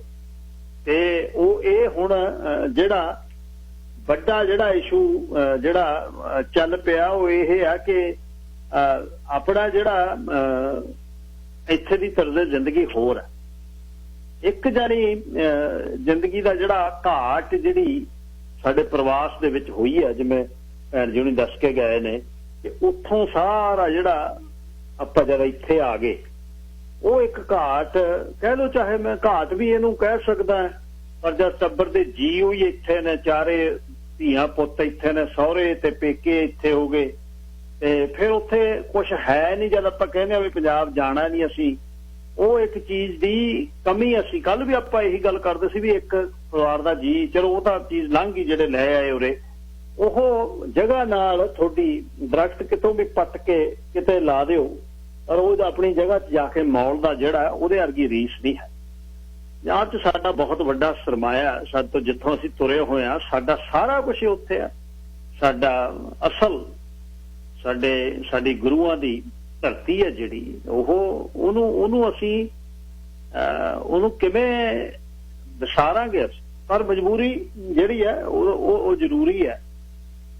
ਅੱਜ ਮੈਂ ਕੁਦਰਤੀ ਗੱਲਬਾਤ ਕਰ ਰਿਹਾ ਸੀ ਬਾਈ ਜੀ ਪਿੰਡਾਂ ਦੇ ਸਾਡੇ ਸਾਥੀ ਉਹਨਾਂ ਦੇ ਨਾਲ, ਮੈਂ ਕਿਹਾ ਵੀ ਕਿਵੇਂ ਹੋਊਗੀ ਰਿਟਾਇਰਮੈਂਟ ਕਹਿੰਦੇ ਕਾਹਦੀ ਹੋਊ? ਮੈਂ ਕਿਹਾ 5-4 ਸਾਲਾਂ ਤੱਕ ਜੁਗਾੜ ਫਿਰ ਆਪਾਂ ਨੂੰ ਪੱਟਣਾ ਪਊਗਾ, ਆਪਾਂ 5-4 ਮਹੀਨੇ ਫਿਰ ਅਕਤੂਬਰ 'ਚ ਜਾ ਕੇ ਮਾਰਚ ਅਪ੍ਰੈਲ 'ਚ ਮੁੜਿਆ ਕਰਾਂਗੇ। ਪਰ 5 ਸਾਲਾਂ ਨੂੰ ਕਿਹੋ ਜਿਹਾ ਸਮਾਂ ਆ ਜਾਣਾ, ਇਸ ਤੇ ਬੰਦੇ ਚਿੰਤਾ ਕਰਦੇ ਆ। ਸਮਾਂ ਕੀ ਆ ਜਾਊਗਾ? ਸਮਾਂ ਤਾਂ ਇਹ ਆ ਵੀ ਜੇ ਤੁਸੀਂ ਹੱਥ ਫਸਾਉਣਾ ਕਿ ਅਸੀਂ ਆਹ ਕਰਨਾ, ਫੇਰ ਤਾਂ ਨਹੀਂ ਮਿਲਣੀ ਕਹਾਣੀ ਬਈ ਤੁਸੀਂ ਇਹ 'ਚੋਂ ਨਿਕਲ ਜਾਓਗੇ। ਜੇ ਤੁਸੀਂ ਕਹੋ ਬਈ ਅਸੀਂ ਕੱਢਣਾ ਆਪਣੇ ਆਪ ਨੂੰ, ਤਾਂ ਨਿਕਲ ਸਕਦੇ। ਸਾਹ ਅਵਤਾਰ ਸਿੰਘ, ਲਾਈਨ ਨੰਬਰ 2। ਸਤਿ ਸ੍ਰੀ ਅਕਾਲ ਜੀ। ਸਤਿ ਸ਼੍ਰੀ ਅਕਾਲ ਬਾਈ ਜੀ। ਸਤਿ ਸ੍ਰੀ ਅਕਾਲ ਜੀ। ਹੈਲੋ ਹਾਂਜੀ ਸਤਿ ਸ਼੍ਰੀ ਅਕਾਲ। ਸਤਿ ਸ਼੍ਰੀ ਅਕਾਲ ਜੀ। ਸਤਿ ਸ਼੍ਰੀ ਅਕਾਲ। ਤੁਸੀਂ ਇੱਧਰ ਦੀਆਂ ਵੀ ਕਰਦੇ, ਸਾਡੀਆਂ ਵੀ ਸੁਣੋ। ਸਾਡੇ ਇੱਧਰ 65 ਸਾਲ ਕਰਕੇ 300 ਸਾਡੀ ਪੈਨਸ਼ਨ ਲੱਗਦੀ। USA ਚ ਲੇਬਰ ਕਲਾਸ ਵਾਲੇ ਜਿਹੜੇ 40 ਕੁਆਟਰ ਪੂਰੇ ਕਰਦੇ ਆ ਤੇ ਉਹ ਚੋਂ 1.5 ਪੌਣੇ 200 ਇੰਸ਼ੋਰੈਂਸ ਵੀ ਕੱਟ ਲੈਂਦੇ ਵਿੱਚੋਂ ਪੈਨਸ਼ਨਾਂ ਚੋਂ, ਤੇ ਬਾਕੀ ਨਾਲ ਗੁਜ਼ਾਰਾ ਕਿੱਦਾਂ ਕਰੀਏ? ਸਾਰੇ ਥਾਈ ਸੂਤ ਨਹੀਂ, ਤੁਹਾਡੇ ਤੇ ਫਿਰ ਵੀ 1200 ਦੇ ਦਿੰਦੇ ਉਹਨਾਂ ਨੂੰ। ਸਾਡੇ ਪਿੱਛੇ ਚਾਰ ਖਣ ਪਾਏ ਹੋਏ ਨੇ ਆਏ ਆ ਪਿਛਲੇ ਕਿੰਨੇ ਕੁ ਦੋ ਚੋਂ, ਫਿਰ ਤੇ ਕੀ ਬਣੂਗਾ ਨਾ। ਜਿਹੜੇ ਚਾਰ ਖਣ ਨੇ ਉੱਥੇ ਫਿਰ ਮੌਰਗੇਜ ਵੀ ਕੋਈ ਨਹੀਂ ਨਾ ਹੈ। ਜੇ ਉੱਥੇ 4 ਮਹੀਨੇ ਰਹਿਣਾ ਜਾ ਕੇ ਫਿਰ ਤਾਂ ਰਿਹਾ ਜਾ ਸਕਦਾ ਹੈ। ਫਿਰ ਉਹ ਜਿਹੜੇ 4 ਮਹੀਨੇ ਦੇ ਟਿਕਟਾਂ ਹੀ ਲੱਗ ਗਈਆਂ ਤੇ ਉੱਥੇ ਖਾ ਜਾਂਦੇ ਤੇ ਟਿਕਟਾਂ ਲੱਗ ਗਈਆਂ, ਫਿਰ ਬਣਿਆ ਤੇ ਫੇਰ ਪੈਸੇ ਤੇ ਕੋਲ ਹੈ ਹੀ ਨਹੀਂ ਸਾਡੇ ਖਰਚਿਆਂ ਨੂੰ। ਚਲੋ ਫਿਰ ਆਪਾਂ ਗੱਲਬਾਤ ਕਰਦੇ ਹਾਂ ਕੌਮ ਨਾਲ ਜੀ, ਕੋਈ ਟਰਸਟ ਸ਼ੁਰੂ ਕਰਦੇ 500-600 ਕੌਮ ਨਾਲ ਗੱਲ ਕਰਦੇ 200 ਘਟਾ ਦੇ। ਹਾਂਜੀ ਓਕੇ। ਹਾਂ ਬੜਾ ਔਖਾ ਜੀ ਫਿਰ ਤਾਂ, ਇਹ ਤਾਂ ਘੱਟ ਹੈ ਪੈਸੇ ਬਹੁਤ। ਸ਼ਾਹ ਕਸ਼ਮੀਰ ਲਾਈਨ ਨੰਬਰ 3। ਸਤਿ ਸ਼੍ਰੀ ਅਕਾਲ ਸਾਹਿਬ। ਸਤਿ ਸ਼੍ਰੀ ਅਕਾਲ ਬਾਈ ਜੀ।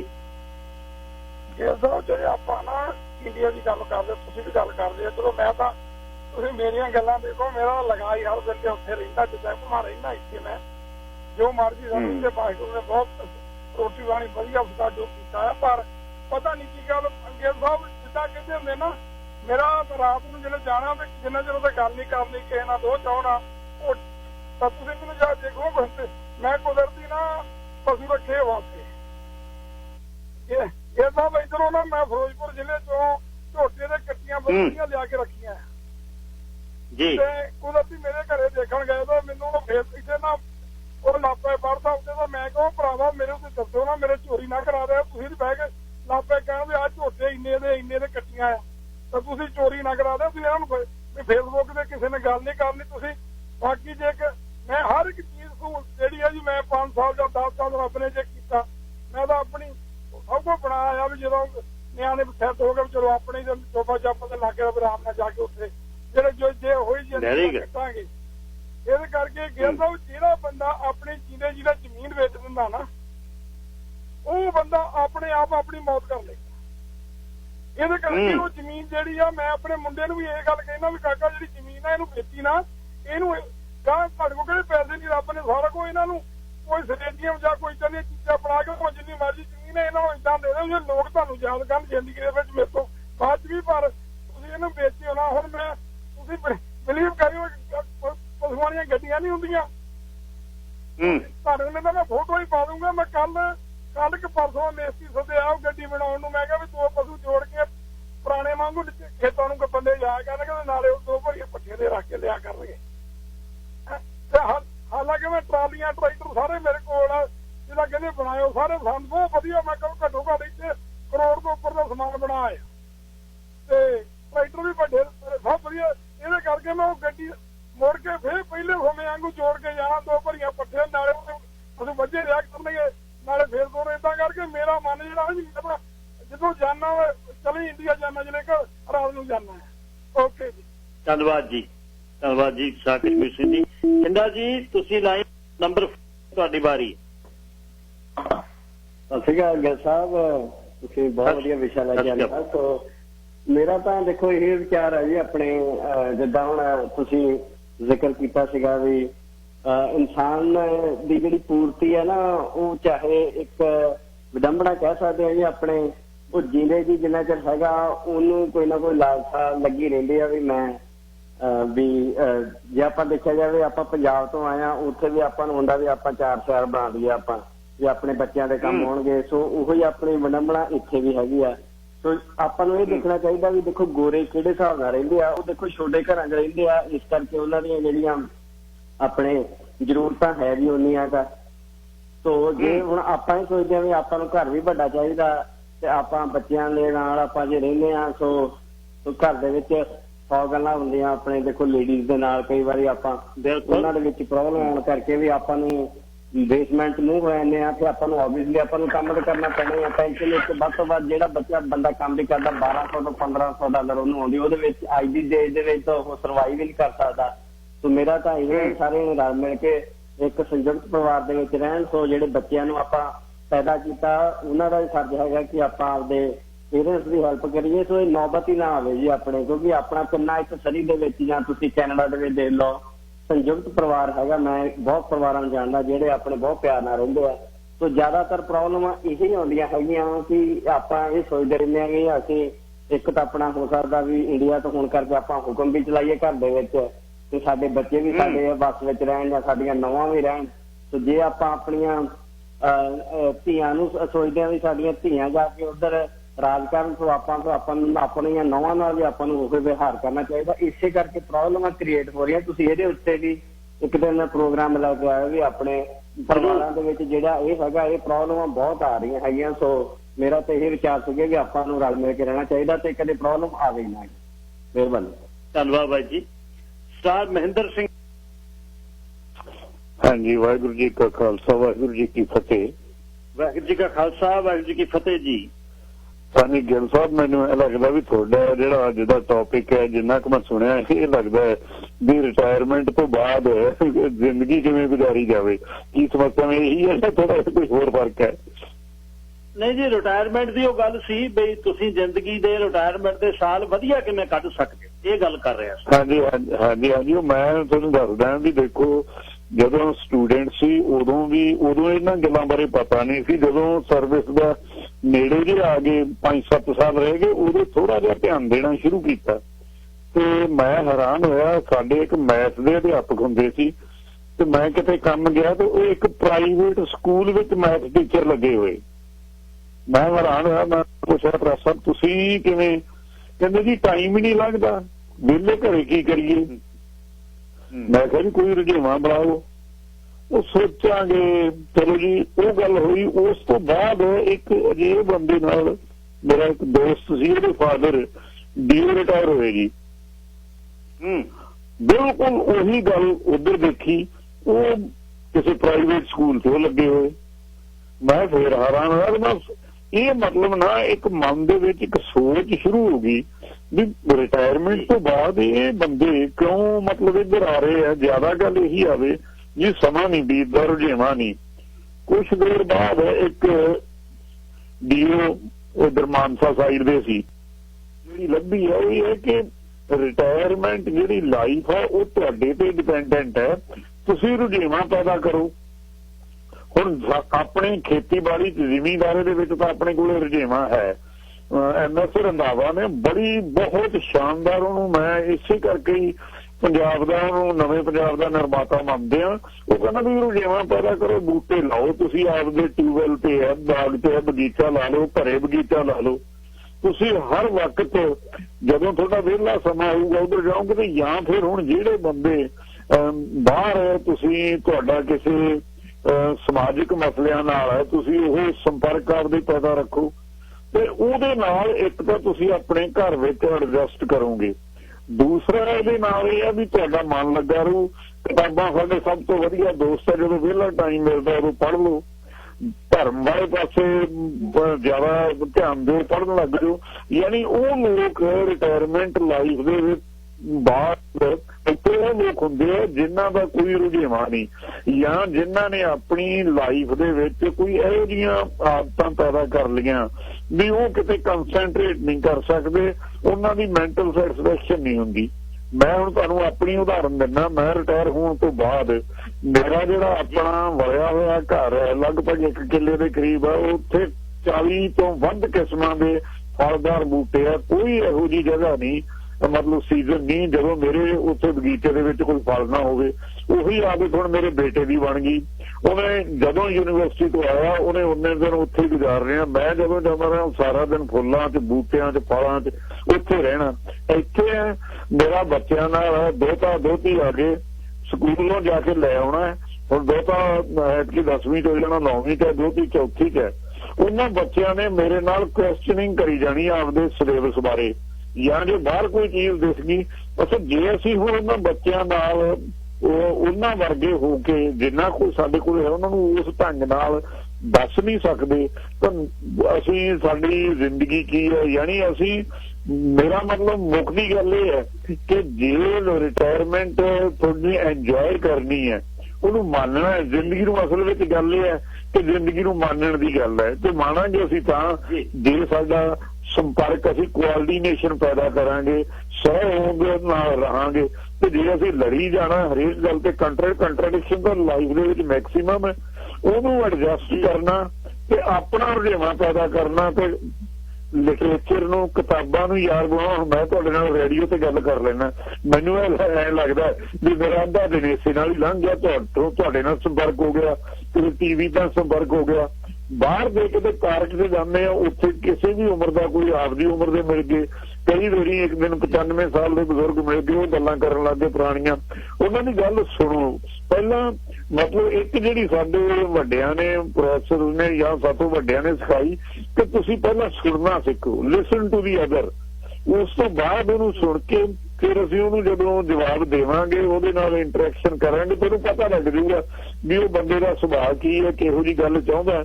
ਤੋ ਇਹ ਮਤਲਬ ਕੁਝ ਹੋ ਸਕਦਾ ਵੀ ਮੈਂ ਇਹਦੇ ਵਿੱਚ ਠੀਕ ਨਾ ਹੋਵਾਂ ਤੇ ਦੂਜੇ ਤੋਂ ਸਿੱਖ ਲਾਂ ਵੀ ਇਹਨੂੰ, ਲਾਈਫ ਨੂੰ ਅਸੀਂ ਕਿਵੇਂ ਇੰਜੋਏ ਕਰਨਾ, ਰੁਝੇਵਾਂ ਹੈ, ਕੰਮ ਵੀ ਕਰੋ ਤੇ ਸਮਾਜ ਵਿੱਚ ਆਪਣਾ ਯੋਗਦਾਨ ਪਾਓ।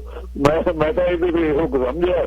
ਬਾਕੀ ਹੋ ਸਕਦਾ ਜੀ ਤਾਂ ਕਿਉਂਕਿ ਇਸ ਫੀਲਡ ਦੇ ਵਿੱਚ ਜ਼ਿਆਦਾ ਤਜਰਬਾ, ਜੇ ਕੋਈ ਹੋਰ ਚੰਗੀ ਗੱਲ ਹੋਵੇ ਤੇ ਇਹ ਵੀ ਸਿੱਖ ਸਕਦੇ ਹਾਂ। ਧੰਨਵਾਦ। ਵਾਹਿਗੁਰੂ ਜੀ ਕਾ ਖਾਲਸਾ, ਵਾਹਿਗੁਰੂ ਜੀ ਕੀ ਫਤਿਹ।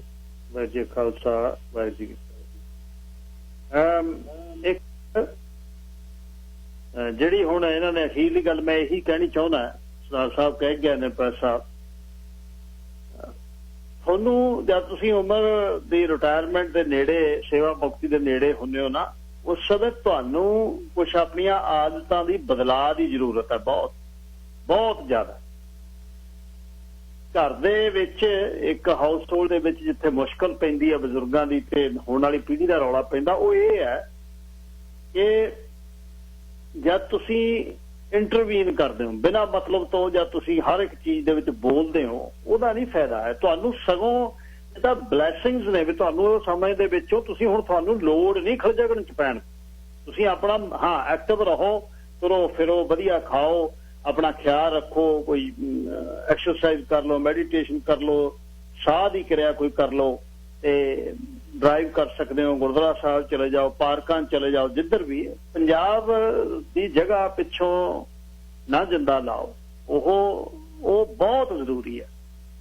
ਇਹ ਜਿਹੜਾ ਇੱਕ ਅਸੀਂ ਮਜਬੂਰੀ ਤਾਂ ਹੋ ਗਈ, ਇਨਸਾਨਾਂ ਬੰਦਿਆਂ ਨੂੰ, ਬੰਦਿਆਂ ਨਾਲ ਹੀ ਜਾਂਦੇ ਆ, ਜਾਂ ਉੱਥੇ ਕੋਈ ਹੈ ਹੀ ਨਹੀਂ। ਜਦ ਇਹ ਕਹਿੰਦੇ ਉੱਥੇ ਕੋਈ ਹੈ ਨਹੀਂ, ਉੱਥੇ ਸਾਰਾ ਕੁਛ ਆ ਸਾਡਾ, ਸਰਮਾਇਆ ਹੀ ਉੱਥੇ ਪਿਆ। ਇੱਥੇ ਸਾਡਾ ਕੀ ਹੈ? ਸਾਡਾ ਧਰਮ, ਸਾਡਾ ਸੱਭਿਆਚਾਰ, ਸਾਡਾ ਹੀ ਉਹ ਪੰਜਾਬ, ਉਹ ਧਰਤ ਜਿੱਥੇ ਦੁਨੀਆ 'ਚ ਕਿਤੇ ਹੋਰ ਵੀ ਪ੍ਰਗਟ ਸਕਦੇ ਸੀ ਦਸੇ ਪਾਤਸ਼ਾਹ ਦੁਨੀਆ 'ਚ। ਉਹਨਾਂ ਦੇ ਬ੍ਰਹਿਮੰਡ, ਉਹਨਾਂ ਦਾ ਸਾਂਝਾ ਜਗਤ ਗੁਰੂ, ਜਦ ਉਹਨਾਂ ਨੇ ਬਲਗਣ ਤੋਂ ਬਾਹਰ ਨਿਕਲ ਕੇ ਸਾਹਿਬ ਪਹਿਲੇ ਨੇ, ਅਦਾਸੀਆਂ ਦਾ ਮਤਲਬ ਕੀ ਸੀ? ਪੰਜਾਬ ਉਹ ਛੱਡ ਕੇ, ਪੰਜਾਬ ਦੀ ਤਾਂ ਕਹਾਣੀ ਉਹਦੀ ਸੀ। ਤੇ ਬ੍ਰਹਿਮੰਡ ਦੀ ਸੋਚ ਨੂੰ ਇਹੀ ਫਰਕ ਹੈ ਸਿੱਖ ਧਰਮ ਦਾ ਤੇ ਬਾਕੀ ਬਲਗਣ ਵਾਲੇ ਧਰਮ ਦਾ, ਜਿਹੜੇ ਵਧਾਉਣ ਨੂੰ ਫਿਰਦੇ ਆ ਆਪਣੇ, ਉਹ ਧਰਤੀ ਨਾਲ ਜੁੜੇ ਹੋਏ ਨੇ। ਤੇ ਸਾਰਾ ਇਹ ਜਗਤ ਜਿਹੜਾ ਕੁੱਲ ਜਗਤ ਪਰਿਵਾਰ ਹੈ ਸਿੱਖ ਧਰਮ ਦੀ ਗੱਲ ਇਹ ਹੈ। ਇਹਦੇ ਕਰਕੇ ਅਦਾਸੀਆਂ ਨੂੰ ਗਏ ਉਹ ਇਸ ਦਾ ਰੱਖਣਾ ਚਾਹੀਦਾ। ਆਪਾਂ ਚੱਲਦੇ ਹਾਂ ਇਤਿਹਾਸ ਵਾਲੇ ਪਾਸੇ ਨੂੰ। ਇੱਕ ਵੱਡੀ ਜਿਹੜੀ ਇੱਕ ਦੁੱਖ ਦੀ ਖਬਰ ਹੈ, ਲੋਧੀਵਾਲ ਪਿੰਡ ਹੈ ਜਗਰਾਉਂ ਦੇ ਕੋਲ। 22 ਵਰਿਆਂ ਦਾ ਸਰਦਾਰ ਬਲਕਰਨ ਸਿੰਘ 12 ਮਾਰਚ ਨੂੰ ਆਪਣੀ ਟਰਾਲੀ ਦੇ ਵਿੱਚ ਨਾ ਲੱਕੜਾਂ ਤੇ ਹੋਰ ਰਾਸ਼ਨ ਲੈ ਕੇ ਦਿੱਲੀ ਨੂੰ ਜਾ ਰਿਹਾ ਸੀ ਮੁੰਡਾ, ਤੇ ਮੁਰਥਲ ਦੇ ਕੋਲੇ ਆਪ ਹੀ ਟਰੈਕਟਰ ਤੋਂ ਗਿਰ ਗਿਆ ਤੇ ਟਰਾਲੀ ਉੱਪਰ ਦੀ ਲੰਘ, ਤੇ ਆਪਣਾ ਹੀ ਟਰੈਕਟਰ ਟਰਾਲੀ ਸੀ। ਅੱਜ ਉਹ 2 ਦਿਨ ਹਸਪਤਾਲ 'ਚ ਰਹਿ ਕੇ ਪੂਰਾ ਹੋ ਗਿਆ, 22 ਸਾਲ ਦੀ ਉਮਰ ਦੇ ਵਿੱਚ। ਹੁਣ ਮੈਨੂੰ ਇਹ ਦੱਸੋ ਬਈ, ਇਹਨਾਂ ਦੀਆਂ ਘਾਟਾਂ ਜਿਹੜੀਆਂ ਨੇ, ਆਹ ਜਿਹੜੇ 400-500 ਹੋ ਗਏ, ਇਹਨਾਂ ਦੀਆਂ ਘਾਟਾਂ ਕੌਣ ਪੂਰੀਆਂ ਕਰੂ? ਸਰਾਜ ਡੇਵਡੋਵੇ ਦਾ ਪੋਤਾ ਇਕੱਲਾ ਹੀ, ਉਹਦੇ ਬਾਅਦ ਬਲਕਰਨ ਲੋਧੀਵਾਲ ਪਿੰਡ ਹੈ, ਸਰਾਜ ਅਜਮੇਰ ਸਿੰਘ ਸ਼ਹੀਦ ਅਜਮੇਰ ਸਿੰਘ ਦਾ ਪਿੰਡ ਹੈ, ਤੇ ਗਿੱਲ ਬ੍ਰਦਰ ਜਗਮੋਹਨ ਗਿੱਲ ਲੋਹਣੀ ਇੱਥੇ ਨੇ ਲੋਧੀਵਾਲ ਦੇ। ਤੇ ਇਹ ਕਿਵੇਂ ਤੁਸੀਂ ਇਹਨੂੰ ਕਿਵੇਂ ਪੂਰਾ ਕਰੋਗੇ?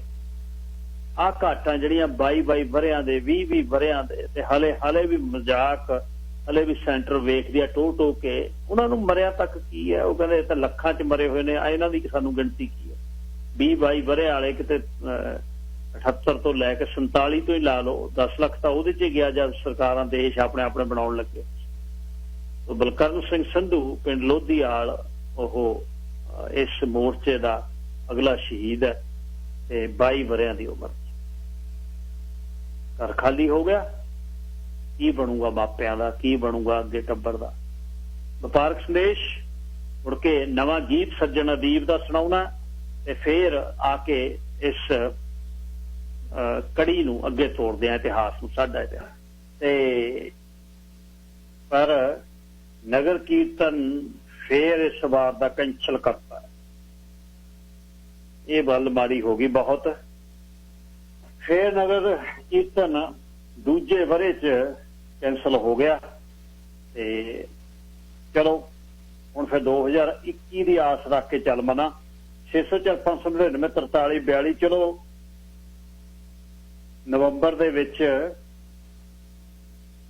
ਯੂਬਾ ਸਿਟੀ ਹੋ ਸਹੀ। ਫਿਰ ਜੇ ਇਹ ਨਹੀਂ ਤਾਂ 6045994342 ਹਫ਼ਤਾ ਨਹੀਂ ਮੁੜਦੇ ਇਸ ਵਾਰ ਗਏ ਹੋਏ। ਮੋਟਰਸਾਈਕਲਾਂ ਤੇ ਚੱਲਾਂਗੇ। 604 599 43 42 ਸਿੱਖ ਰਾਈਡਰ ਵਾਲੇ ਤਿਆਰੀਆਂ ਕਰ ਰਹੇ ਨੇ। ਸੀਜ਼ਨ ਖੁੱਲ ਗਿਆ ਅਪ੍ਰੈਲ ਦੇ ਪਹਿਲੇ ਹਫ਼ਤੇ, ਇੰਸ਼ੋਰੈਂਸਾਂ ਹੋ ਰਹੀਆਂ ਨੇ ਤੇ ਇਹੀ ਸ਼ੌਕ ਇਸ ਵਾਰ ਪੂਰਾ ਹੋਊ, ਬਾਕੀ ਤਾਂ ਹੋਣਾ ਨਹੀਂ। ਵਿਹਲੇ ਜਮੇ ਸਾਹਿਬ ਦੀਆਂ ਵਡਿਆਈਆਂ ਦੀ ਗੱਲ ਸਾਡੇ ਇਤਿਹਾਸ ਦੇ ਵਿੱਚ ਗੁਰੂ ਨਾਨਕ ਸਾਹਿਬ ਜੀ ਦੀ ਪਹਿਲੀ ਉਦਾਸੀ ਜਿਹੜੀ ਅਕਤੂਬਰ ਸਨ 1507 ਤੋਂ 1515 ਤੱਕ ਬਾਬਾ ਆਇਆ ਤੀਰਥੀ ਤੀਰਥ ਪੁਰਬ ਸਭੇ ਫਿਰ ਦੇਖੇ। ਐਮਨਾਬਾਦ ਸੁਲਤਾਨਪੁਰ ਤੋਂ ਚੱਲ ਕੇ ਬਿਆਸ ਪਾਰ ਕਰਕੇ ਪਿਛਲੇ ਵਾਰ ਤੁਹਾਨੂੰ ਸੁਣਾਈ ਸੀ ਗੋਇੰਦਵਾਲ ਵਸਿਆ। ਗੋਇੰਦਵਾਲ ਤੋਂ ਫੇਰ ਤਰਨਤਾਰਨ ਤੇ ਲਾਹੌਰ, ਲਾਹੌਰ ਤੋਂ ਅੱਗੇ ਹਰਿਦੁਆਰ ਪਹੁੰਚਦੇ ਨੇ। ਹਰਿਦੁਆਰ ਪਹੁੰਚਣ ਤੋਂ ਬਾਅਦ ਨਾਨਕ ਮੱਤੇ ਤੇ ਮੈਂ ਲੈ ਕੇ ਗਿਆ ਸੀ ਗੱਲ। ਹਰਿਦੁਆਰ ਤੋਂ ਗੜਵਾਲ ਦੀ ਰਾਜਧਾਨੀ ਸ਼੍ਰੀਨਗਰ, ਇਹ ਉਹੀ ਸੜਕ ਹੈ ਜਿਹੜੀ ਹੇਮਕੁੰਟ ਸਾਹਿਬ ਬਦਰੀਨਾਥ ਨੂੰ ਜਾਂਦੀ ਹੈ, ਜੋਸ਼ੀ ਮੱਠ। ਤੇ ਉਹਦੇ ਸ਼੍ਰੀਨਗਰ ਪਹੁੰਚਦਿਆ ਉੱਥੇ ਰਾਜਾ ਵਿਜੇ ਪ੍ਰਕਾਸ਼ ਦਰਸ਼ਨਾਂ ਨੂੰ ਆਉਂਦਾ। ਰਾਜੇ ਨੇ ਜਾਤ ਪੁੱਛੀ ਤਾਂ ਆਪ ਨੇ ਉਹਨਾਂ ਨੂੰ ਕਿਹਾ ਹੈ ਉਹਨਾਂ ਦੀ ਕੋਈ ਜਾਤ। ਤੂੰ ਸਾਹਿਬ ਹੋ ਸਾਂਗੀ ਤੇਰਾ ਪਰਣਵੇ ਨਾਨਕ ਜਾਤ ਕੁਛ ਕੈਸੀ। ਕੋਟ ਦੁਆਰ ਬਦਰੀਨਾਥ ਅਲਮੋੜਾ ਦੇ ਨਾਮ ਦਾ ਚੱਕਰ ਚਲਾਉਂਦੇ ਗੋਰਖਮਤੇ ਪਹੁੰਚੇ। ਗੋਰਖਮਤਾ ਕੰਨ ਪਾਟੇ ਜੋਗੀਆਂ ਦਾ ਸਥਾਨ ਸੀ। ਜੋਗੀ ਦਾ ਲੀਡਰ ਭੰਗਰਨਾਥ ਸ਼ਰਾਬ ਦਾ ਪਿਆਲਾ ਭਰ ਕੇ ਅੱਗੇ ਰੱਖ ਲਿਆ। ਉਹ ਕਹਿੰਦਾ ਵੀ ਇਹਨੂੰ ਲਾਏ ਤੇ ਘੁੱਟ ਫੇਰ ਲਿਵ ਜੁੜਦੀ ਹੈ।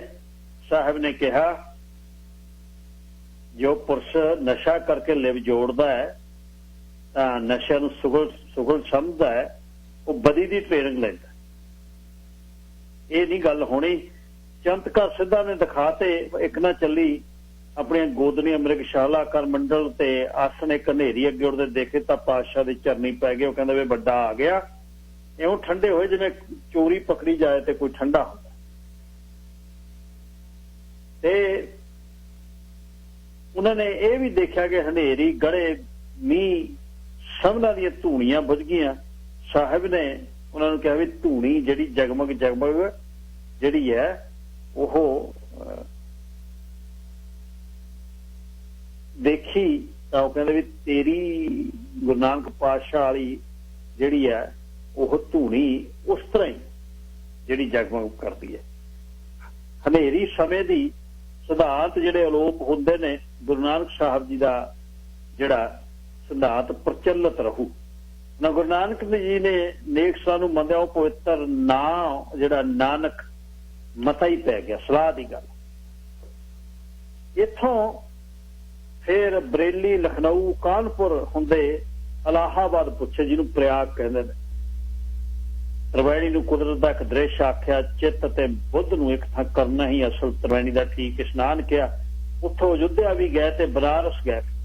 ਸਾਹਿਬ ਨੂੰ ਸਾਦਾ ਤੇ ਭੇਖ ਰਹਿਤ ਲਿਬਾਸ ਦੇ ਕੇ ਪੰਡਿਤ ਚਤਰਦਾਸ ਨੇ ਪੁੱਛਿਆ ਕਿ ਤਿਲਕ ਨਹੀਂ ਲਗਾਇਆ, ਨਾ ਮਾਲਾ, ਨਾ ਸਾਲਗ੍ਰਾਮ ਪਾਏ ਨੇ। ਗੁਰੂ ਸਾਹਿਬ ਜੀ ਨੇ ਭੇਖਾਂ ਨੂੰ ਕਲਰ ਸਿੰਜਣ ਸਮਾਨ ਆਖਿਆ। ਜਦ ਪੰਡਤਾਂ ਨੇ ਸੁੱਚਾ ਭੋਜਨ ਕਰਨ ਦੀ ਗੱਲ ਆਖੀ, ਆਪ ਜੀ ਨੇ ਕਿਹਾ ਤੇ ਪਿੰਡੇ ਧੋਤੇ ਨਾ ਸੁੱਚਾ ਹੋਣਾ, ਬਿਨਾਂ ਸੱਚ ਨਾਮ ਸਿਮਰਨ ਦੇ ਰਸੋਈ ਸੁੱਚੀ ਪਕਾਈ ਨਾਲ ਸਚਾਈ ਹੁੰਦੀ ਹੈ। ਜਦੋਂ ਉਹਨਾਂ ਪੁੱਛਿਆ ਜੀਵਨ जन्म कौन हारदा, तो आप जी ने दसिया कि जो शब्द के बीच नहीं चलते मन के विचार चलते, उन्हों मन मुखो अपना जन्म हारिया है। इकट्ठे पंडितां ने यह भी कहा तुसी कुछ होर कहते हो, वेद कुछ होर कहते। साहब कहते वेदां दा तत्त दिंदे होए क्या, वेद जो है ਉਹ ਸੋ ਵਪਾਰੀ ਹੈ। ਵੇਦ ਤਾਂ ਕੇਵਲ ਪਾਪ ਪੁੰਨ ਦਾ ਵਿਚਾਰ ਕਰਦਾ, ਵੇਦ ਵਿਸਮਾਦ ਵਿੱਚ ਨਹੀਂ ਲੈ ਕੇ ਜਾ ਸਕਦਾ। ਅਸਲ ਪੂੰਜੀ ਪ੍ਰਾਰ ਬ੍ਰਹਮ ਦਾ ਗਿਆਨ ਤੇ ਸਿਮਰਨ ਹੈ।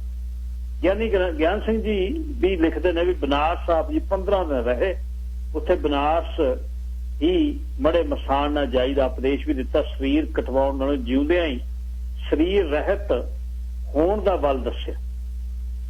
ਤੇ पंडित हरी लाल ते पंडित कृष्ण लाल जी ने गुरु जी का राह अपनाया। सब ने पूछा कि वो जरूर दसन कि वो इन्ना ज्ञान सहज परमेश्वर कित्थों पाया, तो सिर्फ यही क्या इस मनुख दे हथ कुछ नहीं, सब खेल परमेश्वर की।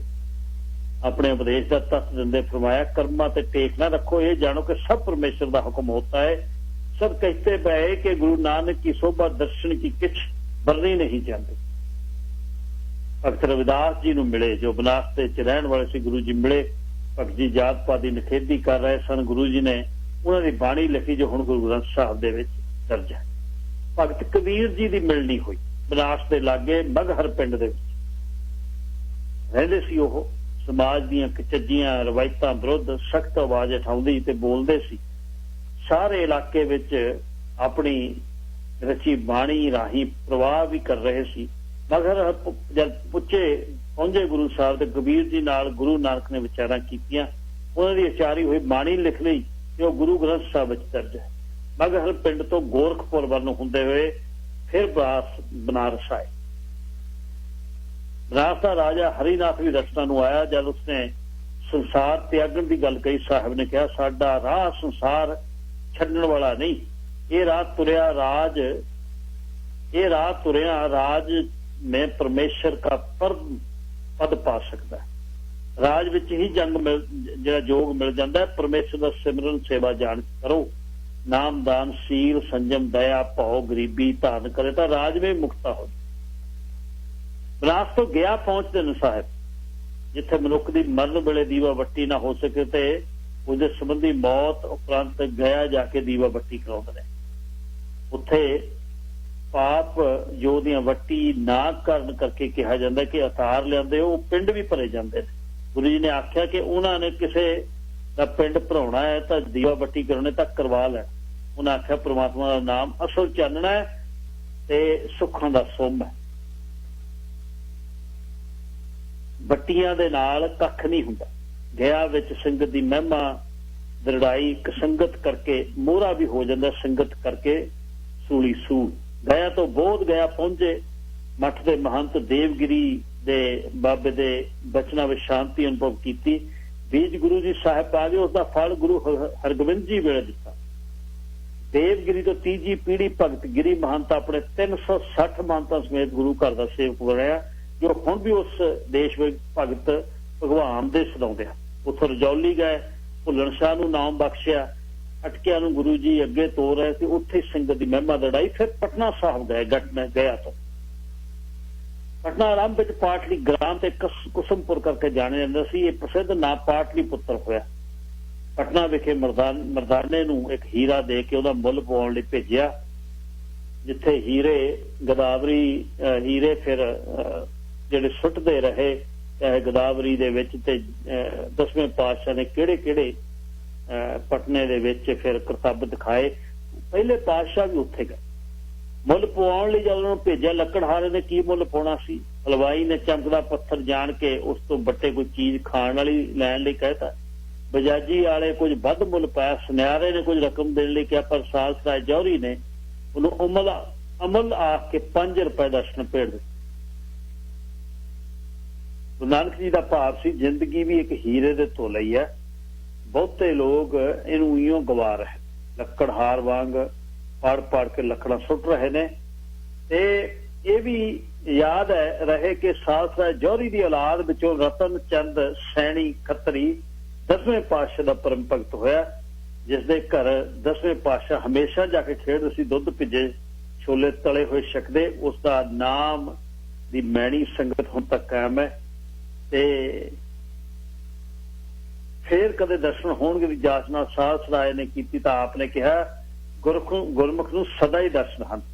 ਪੰਗਤ ਦੀ ਨੀਂਹ ਵੀ ਪਟਨਾ ਸਾਹਿਬ ਹੈ।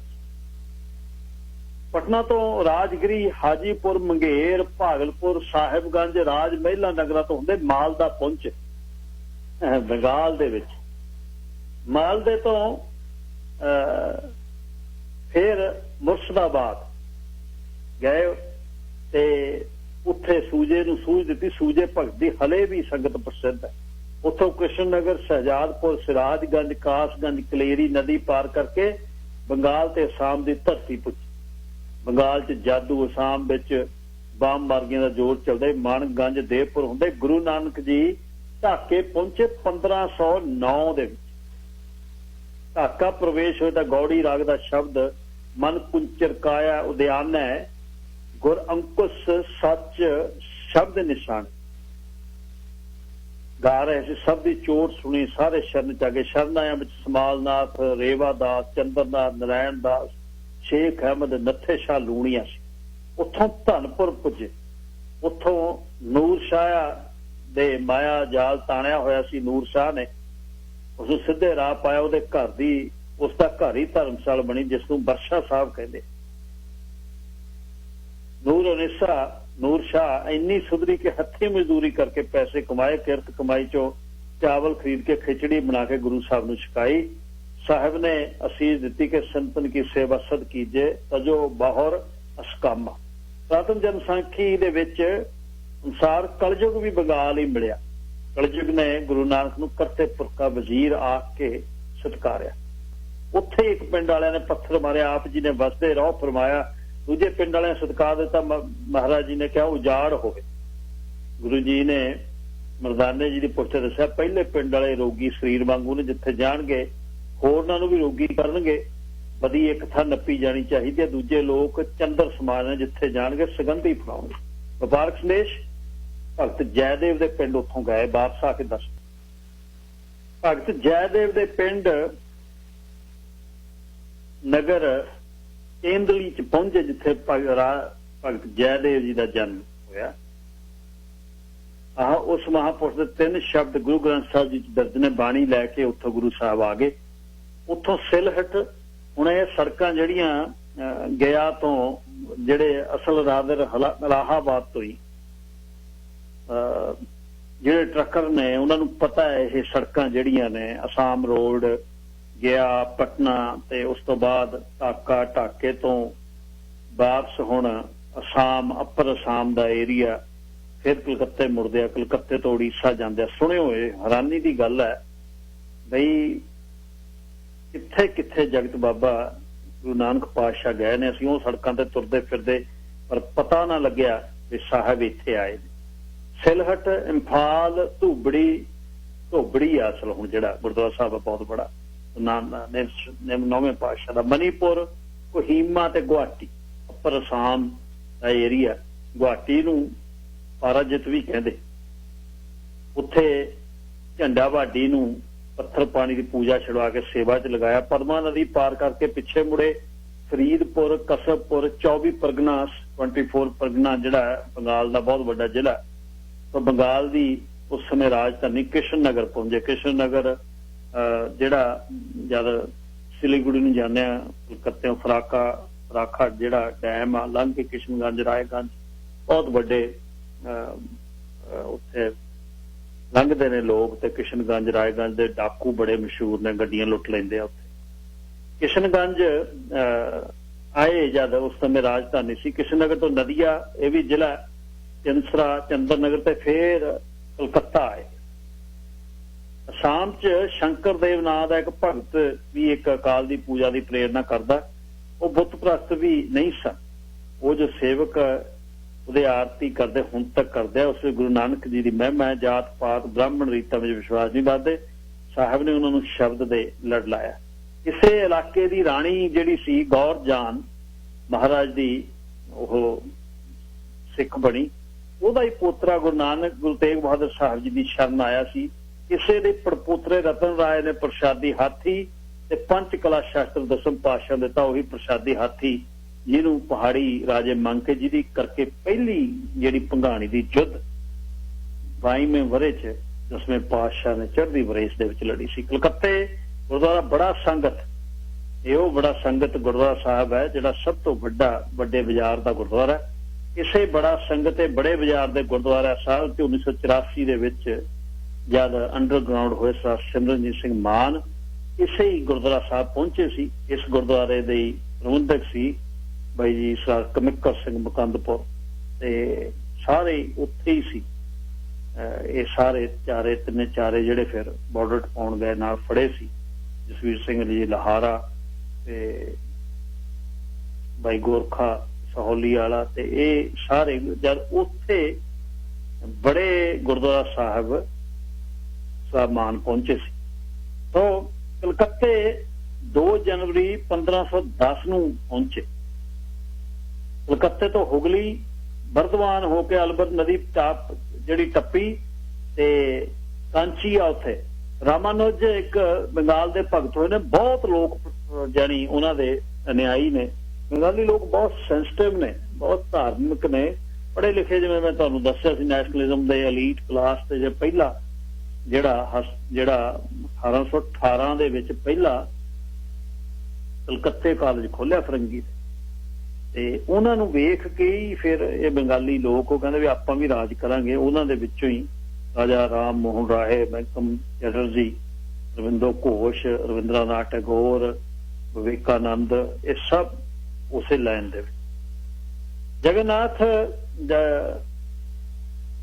ਤੋਂ ਫਿਰ ਰਾਮਾਨੁਜ ਦਾ ਜਿਹੜਾ ਕਾਂਚੀ ਦਾ ਜਿਹੜਾ ਜਨਮ ਸਥਾਨ ਹੈ, ਤੇ ਉੱਥੋਂ ਫਿਰ ਅੱਗੇ ਹੋ ਕੇ ਇਹ ਬਤਰਨੀ ਬ੍ਰਹਮਣੀ ਮਹਾਨਦੀ ਜਦ ਪਾਰ ਕਰਕੇ ਕਟਕ ਪਹੁੰਚੇ। ਫਿਰ ਕਟਕ ਦੇ ਵਿੱਚ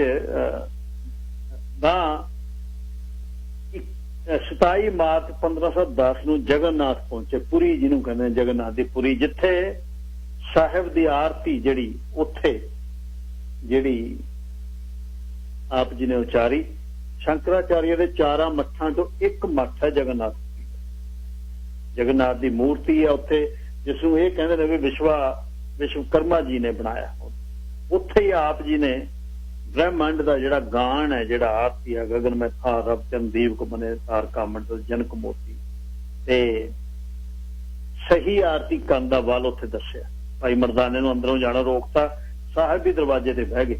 ਰਥ ਲੰਘਦਾ, ਰਥਪੁਰੀ ਦੀ ਯਾਤਰਾ ਬਹੁਤ ਮਸ਼ਹੂਰ ਹੈ, ਬਹੁਤਾਂ ਨੇ ਤੁਸੀਂ ਵੇਖੀ ਹੋਣੀ ਆ। ਉਹਨਾਂ ਦਿਨਾਂ ਦੇ ਵਿੱਚ ਪੁਰੀ 'ਚ ਬਹੁਤ ਵੱਡਾ ਇਕੱਠ ਹੁੰਦਾ। ਜਗਨਨਾਥਪੁਰੀ 'ਚ ਜਿਹੜੇ ਕਲਕੱਤੇ ਰਹੇ ਨੇ ਉਹ ਗਏ ਹੋਣਗੇ, ਦੁਨੀਆ 'ਚ ਜਾਂਦੇ। ਰਥ ਜਦ ਨਿਕਲਦੇ ਨੇ ਤਾਂ ਉੱਥੇ ਹੀ ਚੇਤਨ ਵੀ ਆ ਕੇ ਰਲ ਗਿਆ, ਤੇ ਉੱਥੇ ਗਗਨ ਮੈਂ ਥਾਲ ਦੀ ਆਰਤੀ ਕੀਤੀ। ਲੋਕਾਂ ਨੂੰ ਸੋਝੀ ਮਿਲੀ, ਤੇ ਜਗਨਨਾਥ ਨਗਰ ਤੋਂ ਬਾਹਰ ਇੱਕ ਪੰਡਤ ਅੱਖ ਕੰਨ ਨੱਕ ਤੇ ਆਪਣੇ ਉਂਗਲਾਂ ਬੰਦ ਕਰਕੇ ਸ਼ਿਵਪੁਰੀ ਦੇ ਦਰਸ਼ਨ ਕਰਾਉਂਦਾ ਤੇ ਪਿੱਤਰਾਂ ਦੀ ਗੱਲ ਕਰਦਾ।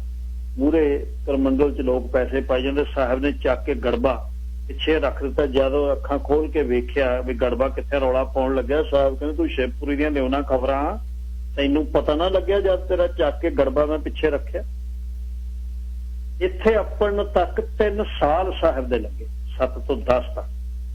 ਸਾਗਰ ਦੇ ਕਿਨਾਰੇ ਕਈ ਸ਼ਬਦ ਗਾਏ, ਲਕਾਈ ਉਧਰ ਨੂੰ ਚੱਲ ਪਈ। ਚਾਰੇ ਪਾਸੇ ਖਾਰਾ ਜਲ ਹੋਣ ਕਰਕੇ ਸਾਹਿਬ ਨੇ ਇੱਕ ਬੌਲੀ ਦੀ ਦੱਸ ਪਾਈ, ਜਿੱਥੇ ਮਿੱਠਾ ਜਲ ਹੈ ਬੌਲੀ ਮੰਗੂਮਨ ਦੇ ਵਿੱਚ ਹੈ, ਹਲੇ ਵੀ ਸਾਹਿਬ ਦੀ ਬੌਲੀ ਕਰਕੇ ਮਸ਼ਹੂਰ ਹੈ। ਪੁਰੀ ਤੋਂ ਫਿਰ ਚਿਲਕਾ ਝੀਲ, ਬੀਜਵਾੜੇ, ਗੰਡੂਰ, ਕਡਾਪੇ ਸ਼ਨਿਸ਼ਰ ਦੀ ਭਗਤੀ ਤੋਂ ਹਟਾਇਆ। ਉੱਥੋਂ ਕੁਨਾਲ ਪਾਲੀਪੁਰ ਜੋਗੀਆਂ ਦੇ ਟਿਕਾਣੇ ਤੇ ਪਹੁੰਚੇ। ਮੰਗਲਨਾਥ ਜੋਗੀਆਂ ਤੇ ਸਿੱਧਾਂ ਦਾ ਆਗੂ ਸੀ, ਤੇ ਉਹਨੂੰ ਸਿੱਧਾਂ ਦਾ ਬਲ ਸਭਨਾ ਤੇ ਰਿਹਾ। ਤੁਸੀਂ ਸਿੱਧਾਂ ਨੇ ਆਪਣਾ ਬਲ ਪਾਇਆ, ਤੁਸੀਂ ਵੱਡੇ ਸਚਿਆਰ ਪੁਰਖੋਂ, ਕਿਰਪਾ ਕਰਕੇ ਦੱਸੋ ਮਨ ਗਿਆਨ ਰਾਹੀਂ ਕਾਬੂ ਆਉਂਦਾ ਕਿ ਯੋਗ ਰਾਹੀਂ? ਸਾਹਿਬ ਨੂੰ ਉਸਨੇ ਪੁੱਛਿਆ ਮੰਗਲ ਨਾਥ ਸਾਹਿਬ ਨੇ ਕਿਹਾ ਆਤਮਿਕ ਦ੍ਰਿਸ਼ਟਾ ਇੱਕ ਇਹੋ ਜਿਹਾ ਪੰਛੀ ਹੈ ਜਿਹੜਾ ਦੋ ਖੰਭਾਂ ਨਾਲ ਉਡਾਰੀ ਲਾਉਂਦਾ। ਇੱਕ ਖੰਭ ਪ੍ਰੇਮ ਦਾ, ਦੂਜਾ ਆਤਮ ਸਾਧਨ ਦਾ, ਤੇ ਇੱਕ ਖੰਭ ਨਾਲ ਆਤਮ ਉਡਾਰੀ ਨਹੀਂ ਲੜਦੀ। ਯੋਗੀ ਯੋਗ ਸਾਧਨਾ ਰਾਹੀਂ ਪ੍ਰੇਮ ਤਪੱਸਿਆ ਕਰਦਾ, ਪਰ ਲਾਭ ਕੋਈ। ਗ੍ਰਸਤੀ ਸੇਵਾ ਤੇ ਉਪਾਸਨਾ ਰਾਹੀਂ ਮਨ ਸੱਚੇ ਸ਼ਬਦ ਗਿਆਨ ਦਾ ਇਸ਼ਨਾਨ ਕਰਕੇ ਨਿਰਮਲ ਕਰਦਾ। ਪਾਲੀਪੁਰ ਯੋਗੀਆਂ ਦੇ ਵੰਡ ਛਕਣ ਦੇ ਸਿਧਾਂਤ ਨੇ ਬਹੁਤ ਹਾਸੇ ਦੇ ਨਾਲ ਇਹ ਗੱਲ ਕੀਤੀ ਤੇ ਇੱਕ ਤਿਲ ਦੇ ਤਾ, ਕਹਿੰਦੇ ਇਹਨੂੰ ਲਿਆਓ ਦਿਖਾਓ ਤਾਂ ਵੰਡ ਕੇ। ਸਾਹਿਬ ਨੇ ਤਿਲ ਨੂੰ ਕੂਡੇ 'ਚ ਪਾ ਕੇ ਡੰਡਾ ਫੇਰਿਆ ਤੇ ਪੀਸ ਲਿਆ ਤੇ ਜਲ ਪਾ ਕੇ ਸਭ ਨੂੰ ਛਕਾਤਾ, ਕਹਿੰਦੇ ਲੈ ਛਕ ਲਓ। ਇੱਥੇ ਤਿਲ ਗੰਜੀ ਗੁਰਦੁਆਰਾ। ਇੱਥੋਂ ਅੱਗੇ ਸਮੁੰਦਰ ਦੇ ਕੰਢੇ ਸਫ਼ਰ ਕਰਕੇ ਯਾਰੀ ਦੂਰ ਦੱਖਣ 'ਚ ਪਹੁੰਚੇ। ਰਾਮੇਸ਼ਵਰਪੁਰ ਪੁੱਜ ਕੇ ਮਹਾਰਾਜ ਨੇ ਬਚਨ ਕੀਤਾ ਵੀ ਕਿੱਥੇ ਗਏ ਰਾਮ ਤੇ ਕਿੱਥੇ ਗਏ ਲੰਕੇਸ਼, ਕਹਿੰਦਾ ਕੇਵਲ ਰਾਮ ਨਾਮ ਹੀ ਰਹਿੰਦਾ। ਮਿਹਰਬਾਨ ਲਿਖਦਾ ਕਿ ਇਹ ਗੱਲ ਚਾਰੇ ਪਾਸੇ ਫੈਲ ਗਈ। ਫਕੀਰ ਪੱਛਮ ਤੋਂ ਆਇਆ ਤੇ ਲੋਕ ਦਰਸ਼ਨ ਕਰਨ ਆਉਣ ਲੱਗੇ ਤੇ ਦੱਖਣ ਦੇ ਵਿੱਚੋਂ ਫੇਰ ਸ਼੍ਰੀਲੰਕਾ ਗਏ। ਉੱਥੇ ਟਿਕਾਣਾ ਮਟਿਆਂ ਕਲਮ ਕੀਤਾ। ਲੰਕਾ 'ਚ ਭਾਈ ਮਨਮੁਖ ਪ੍ਰਚਾਰ ਕਰ ਰਿਹਾ ਸੀ। ਜਿਹੜਾ ਉੱਥੇ ਪ੍ਰਚਾਰ ਕਰ ਰਿਹਾ ਉਹਨੂੰ ਇੱਕ ਵਾਹਿਗੁਰੂ ਦਾ ਗਿਆਨ ਲੰਕਾ ਨੂੰ ਦ੍ਰਿੜਾਇਆ, ਲੋਕਾਂ ਨੂੰ ਦ੍ਰਿੜਾਇਆ ਤੇ ਫੋਕੇ ਕਰਮਾਂ ਦੀ ਨਿਖੇਧੀ ਕੀਤੀ। ਉਸਦੇ ਪ੍ਰਚਾਰ ਤੋਂ ਹੀ ਰਾਜਾ ਸ਼ਿਵ ਨਾਭ ਜਿਹੜਾ ਉਹ ਪ੍ਰਭਾਵਿਤ ਹੋਇਆ। ਰਾਜਾ ਸ਼ਿਵ ਨਾਭ ਕਈ ਵਾਰ ਸਾਹਿਬ ਨੂੰ ਮਿਲਣ ਦੀ ਆਪਣੀ ਖਾਹਿਸ਼ ਪ੍ਰਗਟ ਕਰਦਾ ਸੀ। ਮਨਮੁਖ ਕਹਿੰਦਾ ਸੀ ਕਿ ਗੁਰੂ ਸਾਹਿਬ ਆਪ ਆਉਣਗੇ। ਅਸਲ ਕਹਾਣੀ ਇਹ ਹੈ ਵੀ ਭਾਈ ਮਨ ਸੁਖ ਹੈ ਜਿਹੜਾ ਉਹ ਸਾਹਿਬ ਨੂੰ ਸੁਲਤਾਨਪੁਰੇ ਮਿਲੇ ਸੀ। ਉਹਨਾਂ ਨੇ ਵਿਚਾਰ ਦੱਸੀ ਕਿ ਪ੍ਰਚਾਰ ਦੌਰੇ ਲਈ ਨਿਕਲੇ ਸੀ। ਮਨ ਸੁਖ ਜੀ ਉਸ ਵੇਲੇ ਅਰਜ਼ ਕੀਤੀ ਕਿ ਲੰਕਾ ਵੀ ਦਰਸ਼ਨ ਦੇ ਨੇ। ਜਨਮ ਸਾਖੀ ਪ੍ਰਾਰਥਨਾ ਜਿਹੜੀ ਮਨ ਸੁਖ 3 ਬਰਸ ਬਾਬੇ ਕੋਲ ਸੁਲਤਾਨਪੁਰ ਰਿਹਾ। ਗੁਰੂ ਬਾਬੇ ਦੀ ਬਾਣੀ ਬਹੁਤ ਲਿਖੀ ਆ ਸੂ ਜਨਮ ਸਾਖੀ ਪ੍ਰਾਰਥਨਾ 'ਚ ਲਿਖਿਆ। ਸਾਹਿਬ ਨੇ ਮਨਸੁਖ ਨੂੰ ਮਿਲਣ ਤੇ ਲੰਕਾ ਦੇ ਰਾਜੇ ਦੀ ਖਾਹਿਸ਼ ਮੁਤਾਬਕ ਮਾਹੋ ਪਹੁੰਚੇ। ਉੱਥੇ ਵੀ ਸੰਗਤ ਕਾਇਮ ਕਰਨ ਦਾ ਗੁਰੂ ਜੀ ਦਾ ਚਿੱਤ ਸੀ।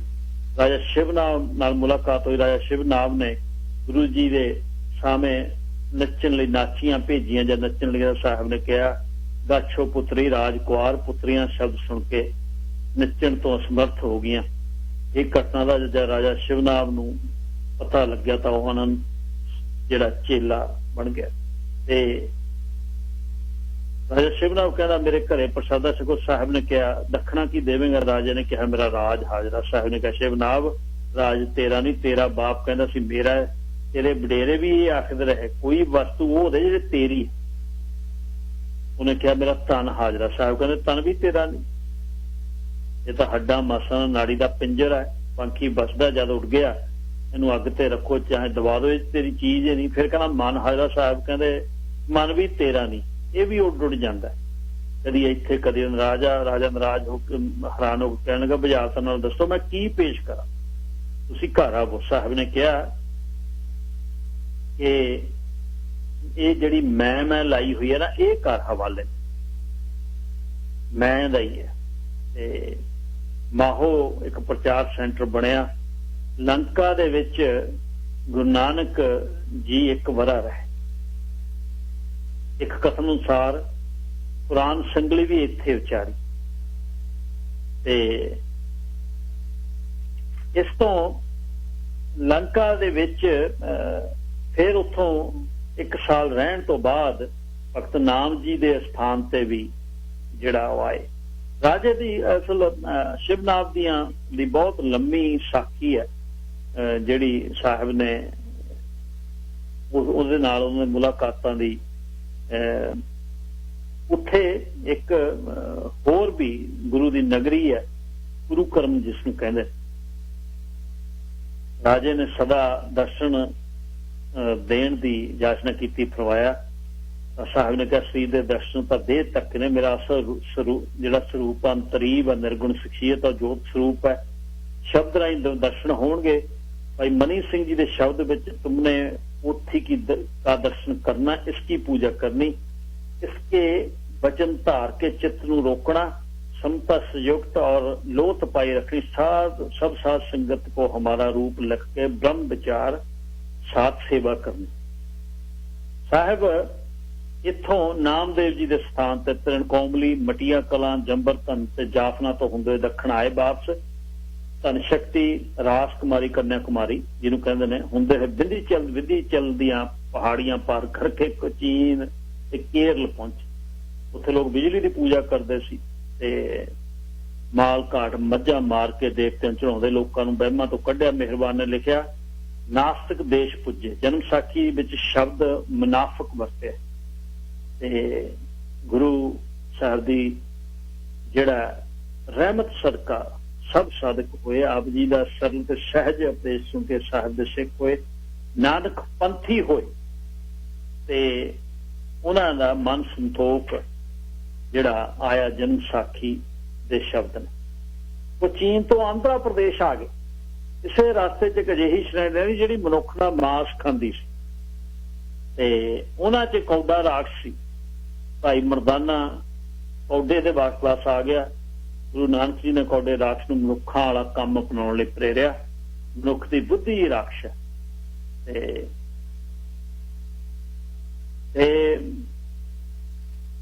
कौडे नूं कौडा कहंदा महाराज मैं हर किसी नूं नहीं खांदा, मेरे दूध दैंत जद किसी नूं फड़ के लिआउंदे ने तां मेरे कोल एक शीशा वो मैं ਉਹਦੇ ਮੂਹਰੇ ਕਰਦਾ। ਉਹ ਸ਼ੀਸ਼ੇ ਵਿੱਚੋਂ ਉਸ ਦੀ ਸ਼ਕਲ ਕੁੱਤਾ, ਘੋੜਾ, ਸੂਰ, ਖੋਤਾ ਤੇ ਸ਼ੇਰ ਦਿਸੇ, ਉਹਨਾਂ ਨੂੰ ਮੈਂ ਖਾਂਦਾ, ਬਾਕੀਆਂ ਨੂੰ। ਗੁਰੂ ਸਾਹਿਬ ਕਹਿੰਦੇ ਮੈਨੂੰ ਕਿਉਂ ਨਹੀਂ ਖਾਦਾ? ਤਾਂ ਕੌਡੇ ਨੇ ਕਿਹਾ ਮੈਂ ਤੁਹਾਡੇ ਅੱਗੇ ਵੀ ਸ਼ੀਸ਼ਾ ਕੀਤਾ, ਕਦੇ ਸਿੱਧਾ ਕਦੇ ਪੁੱਠਾ, ਉੱਤਰ ਦੱਖਣ, ਪਰ ਜੋ ਤੁਸੀਂ ਸਾਹਮਣੇ ਹੋ ਉਸੇ ਉਹ ਹੀ ਸ਼ੀਸ਼ੇ ਵਿੱਚ ਦਿਖਾਈ ਦੇ। ਤੁਹਾਡੇ ਅੱਗੇ ਮੇਰਾ ਸਿਰ ਝੁਕਦਾ ਕੌਡੇ ਰਾਖਸ਼ ਦੀ ਗੱਲ। ਉੱਥੋਂ ਨਾਨਕ ਝੀਰੇ ਪਹੁੰਚੇ ਨੇ ਸਾਹਿਬ। ਕੁਜਲਾ ਬਣ ਲੰਘ ਕੇ हैदराबाद तो बिदर जिथे मत्था टेकण आपां जाने आ, बहुत ਜਿਹੜਾ पवित्र जल है, जरा आप श्रीनगर जाने फिर नानक चीरा, उत्थों 3.5 घंटे लग ते उत्थे सईद यकूब ते जलालादीन ने पानी ते कब्जा करके लोगों तो ईन मनवाई हुई। गुरु साहब कहने लगे किले तो बाहर शब्द गाया ते चश्मे बहन लगे, दोने चिर नहीं लगे। साहब ने उपदेश दिता कलमा, बख्शिश दा निजाम, निया दा रोजा, रहम दा हज, उसकी हजूरी च रहना, ज़कात वंड छकना ते रसूल दी सिफारिश भरोसे ना रह के अल्लाह दी सिफारिश ही रहमत मंगल ली। उत्थों आप मैसूर दी रियासत दे शहर श्री रंगामन तो उत्थों 15 फुट फिर नाम जी दे पिंड नरसी पहुंचे। नामदेव जी ये उपदेश दे गए सी कि किरत कार करदे ही प्रभु पाया जा सकता है। हथ पाओ कर काम सब चीत रंजन नाल उन्हां दा कथन है।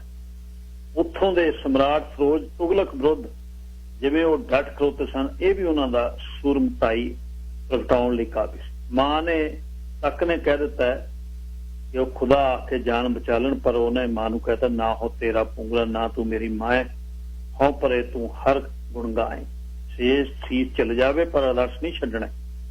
ते अंतले दिनां च नामदेव जी पिंड घुमान जिला गुरदासपुर च आए ते आपको पता बड़ा स्थान। फिर भगत त्रिलोचन जी दे पिंड भी गए। त्रिलोचन जी दी वंश सुनते, जात पात रीत रस्म विरुद्ध प्रचार करते, वारसी तो माल टेकरी नंदेड़, नासक पूना ताप्ती नदी के किनारे ओंकार पहुंचे। ओंकारे दी बाणी उत्थे रची। ओंकार तो उजैन, इंदौर ते उत्थों पश्चिम वाल सौराष्ट्र गए। उत्थों बड़ौदा, अहमदाबाद, केंद्रे दी खाड़ी, भावनगर पहुंचे। भावनगर तो जैनिया के मंदिर पाली ताने ते सोमनाथ, जूनागढ़, गिरनार, सुदामापुरी, पोरबंदर, सीता मंदिर, द्वारती ते द्वारका पहुंचे। ते सारी राह पत्थर पूजते, मूर्ति पूजा तो बढ़ते रहे। त्रिलोचन जी नामदेव जी दे नरसी तो वारसी भगत त्रिलोचन जी दे भी पिंड गए। त्रिलोचन जी नामदेव जी दे समकाली सी। सरवेड़िया नाल भी गलबात की, पाली ताने सौराष्ट्र जिहड़े सरेवड़े सी, सरेवड़िया नाल गलबात हुई ते ओह वाहिगुरू बारे निरे चुप्पे सी, सगों ओहदी होंद तो भी मुनकर सी।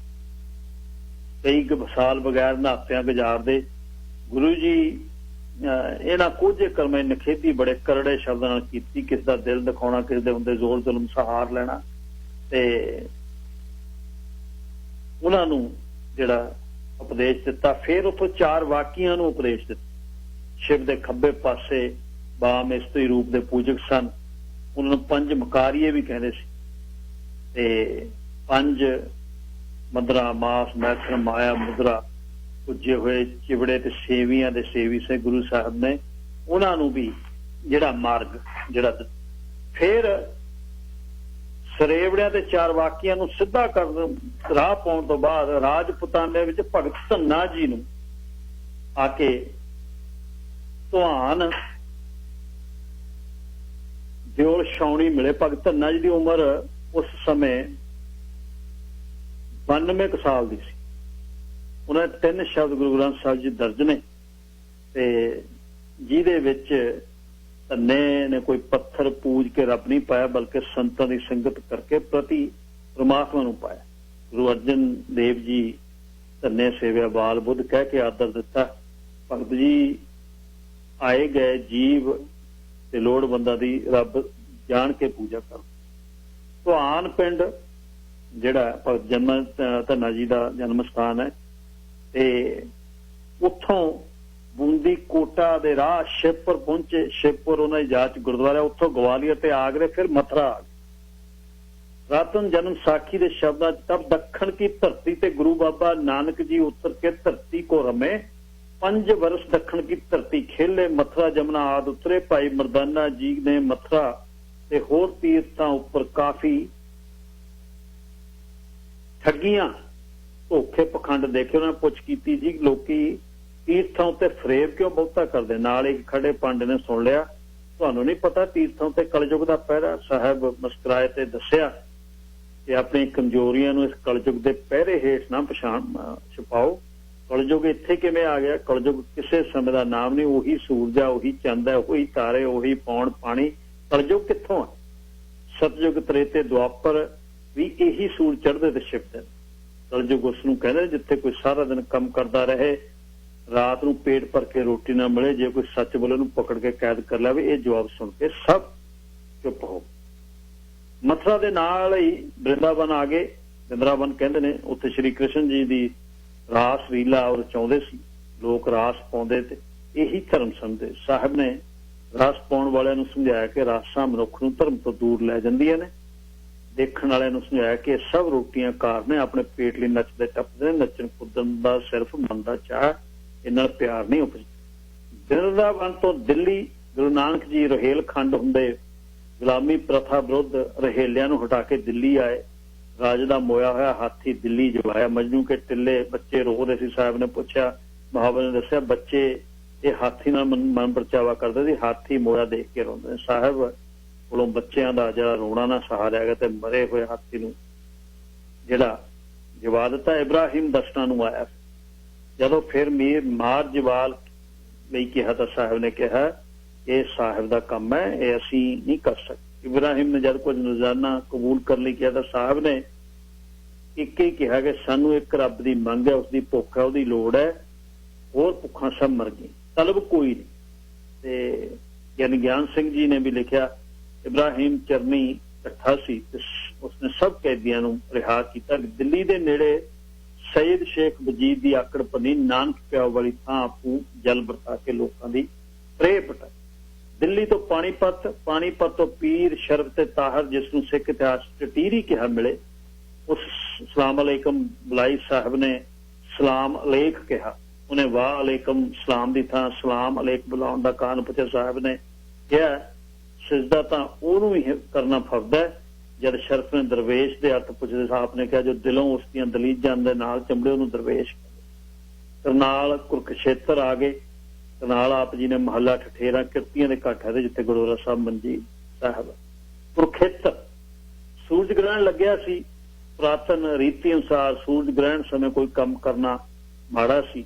ਸਾਹਿਬ ਨੇ ਕੇਵਲ ਇਹਦੇ ਉਲਟ ਕੰਮ ਹੀ ਕਰਨਾ ਸ਼ੁਰੂ ਨਹੀਂ ਕੀਤਾ, ਬਾਕੀ ਦਿਨ ਦਾ ਮਾਸ ਰਿੰਨਣਾ ਸ਼ੁਰੂ ਕਰਤਾ। ਰੌਲਾ ਪੈ ਗਿਆ। ਪੰਡਤ ਨਾਨੂੰ ਚਰਚਾ ਕਰਨ ਆਇਆ। ਗੁਰੂ ਜੀ ਨੇ ਉਹਨਾਂ ਕਿਹਾ, ਉਹਨੂੰ ਮਹਿਸੂਸ ਕਰਾਇਆ, ਮਾਸ ਨਾ ਖਾਣ ਵਾਲੇ ਕੋਈ ਉੱਤਮ ਪੁਰਖ ਨਹੀਂ ਤੇ ਖਾਣ ਵਾਲੇ ਕੋਈ ਨਫ਼ਰਤ ਦੇ ਅਧਿਕਾਰੀ ਨਹੀਂ, ਅਸੀਂ ਮਾਸ ਤੋਂ ਹੀ ਬਣੇ। ਫਿਰ ਮਾਸ ਖਾਣ ਵਾਲਿਆਂ ਨਾਲ ਨਫ਼ਰਤ ਕਿਉਂ? ਨਾ ਹੀ ਮਾਸ ਖਾਣ ਨਾਲ ਧਰਮ ਤੋਂ ਡਿੱਗ ਪੈਂਦਾ, ਨਾ ਹੀ ਅਸੀਂ ਸਾਰੇ ਮਾਸ ਦੇ ਭਾਂਡੇ। ਮਾਸ ਕਰ ਮੂਰਖ ਝਗੜੇ ਵਾਲੀ ਗੱਲ ਤੇ ਹੁਣ ਜਿਵੇਂ ਬਾਹਲੀਆਂ ਕਿਤਾਬਾਂ ਵੀ ਛਪਦੀਆਂ ਨੇ। ਸਾਰੀ ਦੁਨੀਆ ਮਾਸ ਦੇ ਮੇਲ ਤੋਂ ਹੀ ਉਪਜੀ ਹੈ। ਕੁਰੂਕਸ਼ੇਤਰ ਤੋਂ ਹੋਏ ਆਏ, ਲੋਕਾਂ ਨੂੰ ਮੂਰਤੀ ਦਾ ਰਾਹ ਗੋਬਿੰਦ ਦੀ ਸਿਫਤ ਸਲਾਹ ਦੱਸਿਆ। ਉਹ ਪਰੋਹੇ ਤੋਂ ਜੀਂਦ ਸਰਸੇ ਆਏ। ਭੱਟਾਂ ਦੀ ਵਹੀ ਵਿੱਚ ਦਰਜ ਅਨੁਸਾਰ ਗੁਰੂ ਨਾਨਕ ਸਾਹਿਬ ਸਰਸਾ 4 ਮਹੀਨੇ ਰਹੇ।